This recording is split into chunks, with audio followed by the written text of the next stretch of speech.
ಹೆಣ್ಮಕ್ಳು ಯಾವ ರೀತಿಯಾದಂತಹ ಫುಡ್ನ ಕನ್ಸಂಪ್ಷನ್ ಮಾಡಬೇಕು, ಹಾಗೆಯೇ ಅದಕ್ಕೆ ಪ್ರಾಪರ್ ಡಯಟ್ ಅನ್ನುವಂಥದ್ದು ಏನಾದರೂ ಇದೆಯಾ ಅಂತ? ಅವರು ಮಗು ಮಾಡ್ಕೊಳ್ಳೋಕ್ಕೆ ಬಂದಾಗ ಆಗ ತೊಂದರೆಗಳನ್ನು ನಾವು ಸರಿಪಡಿಸ್ತೀನಿ ಅಂದರೆ ಆಗ ಆಲ್ರೆಡಿ ಡ್ಯಾಮೇಜ್ ಆಗೋಗಿರುತ್ತೆ. ಸ್ಟಾರ್ಟಿಂಗ್ ಫ್ರಮ್ ದ ಬೇಸಿಕ್ಸೇ ನಾವು ಹೋಗಬೇಕಾಗುತ್ತೆ. ಏನಂತಂದರೆ ಮಕ್ಕಳಿಗೆ ಆದಷ್ಟು ಹೊರಗಡೆ ಕಳಿಸ್ಬೇಕು, ಆಟ ಆಡಲಿಕ್ಕೆ ಕಳಿಸ್ಬೇಕು, ಸನ್ ಎಕ್ಸ್ಪೋಜರ್ ಇರಬೇಕಾಗುತ್ತೆ.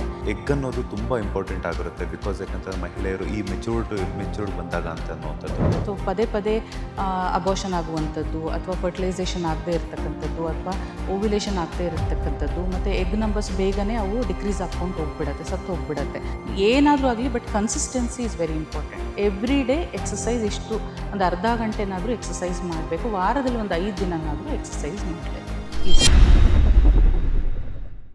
ಹಾಯ್ ಹಲೋ ನಮಸ್ಕಾರ, welcome to doctor boss Kannada. ನಾನು ಮಂಜುನಾಥ್ ಶ್ರೀನಿವಾಸ್. ವೀಕ್ಷಕರೇ, ಇವತ್ತು ನಾವು ಮಾತನಾಡ್ತಾ ಇರುವಂಥದ್ದು ಏನಂತಂದರೆ, ಸಾಮಾನ್ಯ ಜನರಿಂದ ಹಿಡಿದು ಸೆಲೆಬ್ರಿಟಿಗಳ ತನಕನೂ ಕೂಡ IVF ಬಗ್ಗೆ ಸಾಕಷ್ಟು ಜನ ರಿಸರ್ಚ್ ಮಾಡ್ತಾ ಇದ್ದಾರೆ. ಸೊ ಇದರ ಬಗ್ಗೆ ನಮ್ಮ ಜೊತೆ ಮಾತನಾಡೋದಕ್ಕೆ ಬಂದಿದ್ದಾರೆ.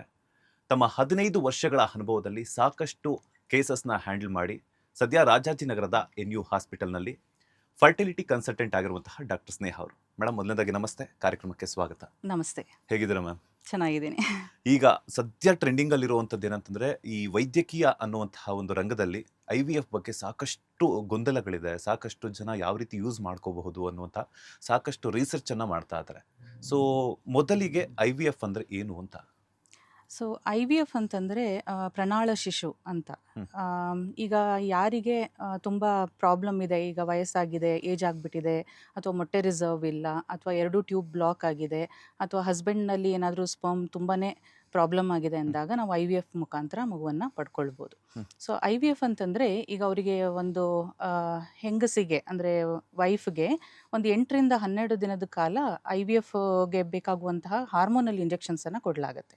ಸೊ ಯಾವಾಗ ಎಗ್ಸ್ಗಳು ಒಂದು ಪರ್ಟಿಕ್ಯುಲರ್ ಹಂತವನ್ನು ತಲುಪುತ್ತೆ ಮೆಷರ್ಮೆಂಟು, ಆಗ ಒಂದು ಸಣ್ಣ ಪ್ರೊಸೀಜರ್ ಮೂಲಕ ಈ ಎಗ್ಸ್ ದೊಡ್ಡದಾಗಿರೋದ ಫಾಲಿಕಲ್ಸ್ನೆಲ್ಲನೂ ಹೊರಗಡೆ ನಾವು ಅದನ್ನು ತೆಕ್ಕೊಂಡ್ಬಿಟ್ಟು ಪ್ರತಿಯೊಂದು ಎಗ್ಗಿಗೂ ಹಸ್ಬೆಂಡ್ದು ವೀರ್ಯ ಅಥವಾ ಡೋನರ್ದು ವೀರ್ಯಾಣುವನ್ನು ಚುಚ್ಚಿ ಅದನ್ನು ಭ್ರೂಣವಾಗಿ ಫರ್ಟಿಲೈಸ್ ಮಾಡಲಾಗುತ್ತೆ. ಈ ಪ್ರಕ್ರಿಯೆ ಲ್ಯಾಬ್ನಲ್ಲಿ ನಡೆಯುತ್ತೆ. ಸೊ ಯಾವಾಗ ಈ ಭ್ರೂಣಗಳಾಗ್ತವೆ, ಸೊ ಅದನ್ನು ಆ ಭ್ರೂಣವನ್ನು ಹೆಣ್ಣಿನ ಗರ್ಭಕೋಶದ ಒಳಗಡೆ ವರ್ಗಾವಣೆಯನ್ನು ಮಾಡುವಂಥದ್ದು. ಸೊ ಇದಕ್ಕೆ ನಾವು IVF ಅಂತ ಕರಿತೀವಿ. ಮ್ಯಾಮ್, ಈಗ ಸೆಲೆಬ್ರಿಟಿಗಳು ಕೂಡ ಸಾಕಷ್ಟು, ಈಗ ಮೊಟ್ಟೆ ಬಗ್ಗೆ ಮಾತಾಡ್ತಾ ಇದ್ದಾರೆ, ಎಗ್ಸ್ ಬಗ್ಗೆ ಸಾಕಷ್ಟು ಸೆಲೆಬ್ರಿಟಿಗಳು ಎಗ್ಸನ್ನು ಸೇವ್ ಮಾಡ್ಕೊಳ್ತಾ ಇದ್ದಾರೆ. ಸೊ ಅವರ ಒಂದು ಲೀಡ್ ಮಾಡ್ತಿರುವಂತಹ ಲೈಫ್ ಸ್ಟೈಲ್ ಆಗಿರ್ಬೋದು ಅಥವಾ ಸ್ಟ್ರೆಸ್ ಆಗಿರ್ಬೋದು ಇದಕ್ಕೆ. ಸೊ ಈ ಎಗ್ಸ್ ಅನ್ನೋದು ಎಷ್ಟು ದಿನಗಳ ಕಾಲ ಸ್ಟೋರ್ ಆಗಿರುತ್ತೆ ಅಂತ? ಸೊ ಇದು ಒವೇರಿಯನ್ ಕ್ರಯೋ ಪ್ರಿಸರ್ವೇಷನ್ ಅಂತ ಹೇಳ್ಬಿಟ್ಟು, ಊಸೈಟ್ ಕ್ರಯೋ ಪ್ರಿಸರ್ವೇಷನ್, ಇದು ಒಂದು ಒಳ್ಳೆಯ ನಮ್ಮ IVF ಅಥವಾ ಇನ್ಫರ್ಟಿಲಿಟಿ ಬ್ರಾಂಚ್ನ ಇದೊಂದು ಒಳ್ಳೆಯ ಬ್ರೇಕ್ ಥ್ರೂ ಅಂತ ಹೇಳ್ಬೋದು. ಸೊ ಏನಂತಂದರೆ, ಈಗ ಹೆಂಗಸರು ಈಗ ಎಲ್ಲನೂ ಕರಿಯರ್ ಓರಿಯೆಂಟೆಡ್, ಯಾರಿಗೂ ಈಗಲೇ ಒಂದು 25 ವರ್ಷ 30 ವರ್ಷಕ್ಕೆಲ್ಲ ಮದುವೆ ಮಾಡ್ಕೊಳ್ಳಿ ಅಂದರೆ ಈಗ ಯಾರೂ ಒಪ್ಕೊಳ್ತಾ ಇಲ್ಲ. ಮುಂಚೆ ಸೆಟ್ಲ್ ಆಗ್ತೀವಿ, ಫಸ್ಟ್ ಕೆಲಸ ಮಾಡ್ತೀವಿ, ದುಡ್ಡು ಅರ್ನ್ ಮಾಡ್ತೀವಿ, ಅದಾದಮೇಲೆ ಮಗು ಮಾಡ್ಕೊಳ್ತೀವಿ ಅಂತ ಮೈಂಡ್ ಸೆಟ್ ಇರೋದು. ಹಾಗಂತ ನಾವು ಅವ್ರು ತಪ್ಪು ಅಂತಲೂ ಹೇಳೋಕ್ಕಾಗೋದಿಲ್ಲ. ಸೊ ಈಗಲೇ ಮಗು ಮಾಡ್ಕೊಳ್ಳಿ ಅಂತಂದರೆ ಅವ್ರಿಗೆ ಅದು ಒಂದು ಪ್ರೆಷರ್ ಆಗಿಬಿಡುತ್ತೆ, ಆಮೇಲೆ ಟೆನ್ಷನ್ ಆಗಿಬಿಡುತ್ತೆ ಹಾಗೆ. ಸೊ ಈಗ ಹೆಂಗಸರಿಗೆ ಒಂದು ಚಾಯ್ಸ್ ಸಿಕ್ಕಿದೆ. ಏನಂತಂದರೆ, ಈಗ ಒಂದು 25 ರಿಂದ 30 ವರ್ಷದ ಅವಧಿಯಲ್ಲಿರುವಾಗ ಅವರು ಸೊ ಯಂಗ್ ಇರ್ತಾರೆ. ಸೊ ಆಗ ಎಗ್ ಕ್ವಾಲಿಟಿ, ಎಗ್ ನಂಬರ್ಸ್ ಎಲ್ಲ ಚೆನ್ನಾಗಿರುತ್ತೆ. ಸೊ ಆಗ ಏನು ಮಾಡ್ಬೋದು ಅಂತಂದರೆ, IVF ಮುಖಾಂತರ ಅವರು ಎಗ್ಸನ್ನು ಪ್ರೊಸೀಜರನ್ನು ಮಾಡಿಕೊಂಡು ಎಗ್ಸನ್ನು ಒಂದು ಪ್ರೊಸೀಜರ್ ಮೂಲಕ ಹೊರಗಡೆ ತೆಕ್ಕೊಂಡ್ಬಿಟ್ಟು ಅದನ್ನು ಫ್ರೀಸಿಂಗಲ್ಲಿ ಇಟ್ಕೊಳ್ಬೋದು. ಈ ಎಗ್ಸನ್ನು ನಾವು ಸರಿಸುಮಾರು 20 ವರ್ಷಗಳ ಕಾಲ ಕೂಡ ನಾವು ಫ್ರೀಸರಲ್ಲಿ ಇಟ್ಕೊಳ್ಬೋದು. ಯಾವಾಗ ಅವರು ಸೂಟಬಲ್ ಟೈಮ್ ಬರುತ್ತೆ, ಮದುವೆ ಆಗುತ್ತೆ ಅಥವಾ ಅವರು ರೆಡಿ ಇದ್ದಾರೆ ತಾಯಿ ಆಗಲಿಕ್ಕೆ, ಆಗ IVF ಮುಖಾಂತರ ಅವರು ಮಗುವನ್ನು ಪಡ್ಕೊಳ್ಬೋದು. ಮ್ಯಾಮ್, ಈಗ ಸ್ಟೋರ್ ಅಂತೂ ಮಾಡ್ತೀವಿ, IVF ಮೂಲಕ ಮಗುನೂ ಕೂಡ ಪಡ್ಕೊಳ್ತೀವಿ. ಆ ಮಗು ಬೆಳವಣಿಗೆ ಬಗ್ಗೆ ಸಾಕಷ್ಟು ಗೊಂದಲಗಳಿರುತ್ತೆ. ಯಾಕಂತಂದರೆ ಸ್ಟೋರ್ ಮಾಡಿರುವಂಥದ್ದು, ಯಾಕಂತಂದರೆ ಈ ಟೆಕ್ನಾಲಜಿ ಮಗು ಅಂತಲೇ ಕರಿಬೋದು, ಅಥವಾ ಇಲ್ಲ ಅಂತಂದರೆ ಈಗಿನ ಒಂದು ಮೆಡಿಸಿನ್ ಮಗು ಅಂತಲೇ ಕರಿಬೋದು. ಬಿಕಾಸ್ ಯಾಕಂತಂದರೆ ಟೆಕ್ನಾಲಜಿ ಆಗಿರ್ಬೋದು, ಮೆಡಿಸಿನ್ ಆಗಿರ್ಬೋದು, ಈಗ ನಮಗೆ ಕೈಗೆಟುಕುವಂತಹ ರೀತಿಯಲ್ಲಿ ಸಿಗ್ತಾ ಇದೆ. ಮಗು ಬೆಳವಣಿಗೆಗೆ ಏನು ತೊಂದರೆಗಳಾಗಲ್ವಾ ಅಂತ? ಅದು ತುಂಬ ತಪ್ಪು ಕಲ್ಪನೆಗಳಿದೆ. ಏನಂತಂದರೆ, IVF ಮಾಡಿಬಿಟ್ರೆ ಹೆಂಗಸರ ದೇಹದಲ್ಲಿ ತುಂಬಾ ಮಾರ್ಪಾಡಾಗ್ಬಿಡತ್ತೆ, ತುಂಬ ದಪ್ಪ ಆಗ್ಬಿಡ್ತೀವಿ, ಆಮೇಲೆ IVF ಅಂತ ಹುಟ್ಟುವಂಥ ಮಕ್ಕಳು ತುಂಬ ಡಿಸೇಬಲ್ಡ್ ಇರ್ತಾರೆ ಅಥವಾ ಹ್ಯಾಂಡಿಕ್ಯಾಪ್ ಆಗಿಬಿಡತ್ತೆ, ಆಮೇಲೆ ಮಗುವುದು IQನಲ್ಲಿ ಬುದ್ಧಿಮಾಂದ್ಯತೆ ಬಂದ್ಬಿಡತ್ತೆ ಅಂತ ತುಂಬಾ ತಪ್ಪು ಕಲ್ಪನೆಗಳಿದೆ. ಸೊ ಆ್ಯಕ್ಚುಲಿ ಹೆಂಗೆ ಅಂತಂದರೆ, IVF ಅದು ಹುಟ್ಕೊಂಡು ಬೆಳೆದು ಬಂದಿದ್ದು ಒಂದು ದೊಡ್ಡ ರೋಚಕ ಅಂತಲೇ ಹೇಳ್ಬೋದು. ಸೊ ಮೊದಲನೇ ಮಗು ಹುಟ್ಟಿದಾಗ ಆ ಮಗುಗೆ ಏನೂ ತೊಂದರೆ ಆಗಿಲ್ಲ. ಅದು ಆಗಿ ಈಗ ನಮಗೆ 70 ವರ್ಷಗಳೇ ಕಳೆದಿದೆ. ಸೊ IVF ಟೆಕ್ನಾಲಜಿನಲ್ಲಿ ಈ ಒಂದು ರಂಗದಲ್ಲಿ ಸಿಕ್ಕಾಪಟ್ಟೆ ಅಡ್ವಾನ್ಸಸ್ ಆಗಿರೋದ್ರಿಂದ ಈಗ ಬರ್ತಾ ಇರೋ ಇಂಜೆಕ್ಷನ್ಸ್ಗಳು ತುಂಬಾ ರಿಫೈನ್ಡ್ ಇದೆ, ತುಂಬಾ ಪ್ಯೂರಿಫೈಡ್ ಇದೆ. ಆಮೇಲೆ ಟೆಕ್ನಾಲಜಿ ಕೂಡ ಹೇಗೆ ಮಾಡಿದ್ದಾರೆ ಅಂತಂದರೆ, ನಮ್ಮ ದೇಹದಲ್ಲಿ ನ್ಯಾಚುರಲ್ ಆಗಿ ಫಿಸಿಯಾಲಜಿ ಹೇಗೆ ಆಗುತ್ತೆ ಅದಕ್ಕೆ ತಕ್ಕನಾಗೇ ಹೊರಗಡೆ ಕೂಡ ಪ್ರಕ್ರಿಯೆ ನಡೆಯುತ್ತೆ. ಹಾಗಾಗಿ IVF ಮಾಡಬೇಕಾದ್ರೆ ಯಾವುದೇ ರೀತಿಯ ಮಾರ್ಪಾಡುಗಳಾಗಲಿ ಅಥವಾ ಮಾನವನಿಂದ ಯಾವುದೇ ರೀತಿಯ ಇಂಟರ್ಫಿಯರೆನ್ಸ್ ಆಗಲಿ ಆಗೋದಿಲ್ಲ. ಹಾಗಾಗಿ ಹುಟ್ಟೋ ಮಗುಗಳು ಕೂಡ ಅಷ್ಟೇ ಬುದ್ಧಿವಂತರಾಗಿರುತ್ತೆ. ಇನ್ನೂ ಹೇಳಬೇಕು ಅಂತಂದರೆ ನಾರ್ಮಲ್ ಆಗಿ ಹುಟ್ಟೋದಕ್ಕಿಂತ IVF ಮಕ್ಕಳು ಇನ್ನೂ ಹೆಚ್ಚಿಗೆ ಬುದ್ಧಿವಂತರಾಗಿರುವಂಥದ್ದು ಕಂಡು ಬಂದಿದೆ. ಮತ್ತು ಇನ್ನು ಡಿಸಬಿಲಿಟಿ ಬಗ್ಗೆ ಮಾತಾಡೋದಾದರೆ ಮತ್ತು ಬುದ್ಧಿಮಾಂದ್ಯತೆ ಬಗ್ಗೆ ಮಾತಾಡೋದಾದರೆ, ನಾರ್ಮಲ್ ಮಕ್ಕಳಿಗೆ ಕಂಪೇರ್ ಮಾಡಿದ್ರೆ ಈ ಮಕ್ಕಳಲ್ಲಿ ಯಾವುದೇ ರೀತಿಯ ಬುದ್ಧಿಮಾಂದ್ಯತೆ ಕಂಡು ಬರೋದಿಲ್ಲ. ಸೊ ಹಾಗಾಗಿ ಪೇರೆಂಟ್ಸು ಇದರ ಬಗ್ಗೆ ಗೊಂದಲ ಇಟ್ಕೊಳ್ಬಾರ್ದು. ಇನ್ನು ದಪ್ಪ ಆಗೋದ್ರ ಬಗ್ಗೆ ಹೇಳೋದಾದರೆ, ಹಾರ್ಮೋನ್ ಇಂಜೆಕ್ಷನ್ಸು ತುಂಬಾ ದೇಹದಲ್ಲಿ ಒಂದು 24 ಗಂಟೆಗಳ ಕಾಲ ಮಾತ್ರ ಇರೋದು. ಸೊ ಅದು ಎಲ್ಲಿ ತನಕ ಇರುತ್ತೆ ಆವಾಗ ಮಾತ್ರ ಶಾರ್ಟ್ ಲಿವ್ಡ್ ಸೈಡ್ ಎಫೆಕ್ಟ್ಸ್ ಇರುತ್ತೆ ಅಷ್ಟೇ. ಗ್ಯಾಸ್ಟ್ರಿಕ್ ಇರ್ಬೋದು, ಹೊಟ್ಟೆ ಉಬ್ರಣೆ ಇರ್ಬೋದು, ವಾಂತಿ ಬಂದಂಗೆ ಆಗ್ಬೋದು ಅಷ್ಟೇ. ಅದು ಬಿಟ್ಟರೆ ಲೈಫ್ ಲಾಂಗ್ ನಿಮಗೆ ಏನಾದ್ರು ತೊಂದರೆಗಳು ಕಾಣಿಸ್ಕೊಳ್ಳೋದು ಆ ಥರ ಎಲ್ಲ ಏನೂ ಇಲ್ಲ. ಹಾಗಾಗಿ ಅದಕ್ಕೋಸ್ಕರ ಯಾರಾದರೂ ಕಪಲ್ಸು IVF ಅನ್ನು ಮುಂದೂಡ್ತಾ ಇದ್ದಾರೆ ಅಂದರೆ ಆ ಥರ ಏನೂ ಮಾಡೋವಂಥದ್ದು ಬೇಕಾಗಿಲ್ಲ. ಮ್ಯಾಮ್, ಯೂಶ್ವಲಿ ಏನಂತಂದರೆ ಈಗ ಚಿಕ್ಕ ವಯಸ್ಸಿಗೆ ಮದುವೆ ಆದರೆ, ಆ ಚಿಕ್ಕ ವಯಸ್ಸಿಗೆ ಮದುವೆ ಆಗಿರುವಂಥವರಲ್ಲಿ ಮಕ್ಕಳಾದರೆ ಅಂಥ ಮಕ್ಕಳು ಬುದ್ಧಿಮಾಂದ್ಯ ಆಗ್ತಾರೆ ಅಂತ ಒಂದು ದೊಡ್ಡವರು ಹೇಳಿರುವಂಥ ಮಾತುಗಳಿದೆ. ಸೊ ಈ IVF ಕೂಡ ಅದೇ ಥರ ಆಗುತ್ತಾ ಅಂತ? ಯಾಕಂತಂದರೆ ನೀವು ಈಗ ಒಂದು ಮಾತನ್ನು ಹೇಳಿದ್ರಿ. ಯಾಕಂತಂದರೆ ಈ 20 to 25 ಒಳಗಡೆ ಏಜ್ ಏನಿರುತ್ತೆ ಅಂಥ ಒಂದು ಹೆಣ್ಮಕ್ಳಲ್ಲಿ ಎಗ್ಗನ್ನು ಫ್ರೀಸ್ ಮಾಡಿದಾಗ ಅದು ತುಂಬ ಸ್ಟ್ರಾಂಗ್ ಇರುತ್ತೆ. ಬಿಕಾಸ್ ಯಾಕಂತಂದರೆ ಹೆಲ್ತಿ ಆಗಿರುತ್ತೆ ಅನ್ನೋವಂಥದ್ದು ಇರುತ್ತೆ. ಸೊ ಈ ಥರ ಆಗೋ ಚಾನ್ಸಸ್ ಇರುತ್ತಾ ಅಂತ?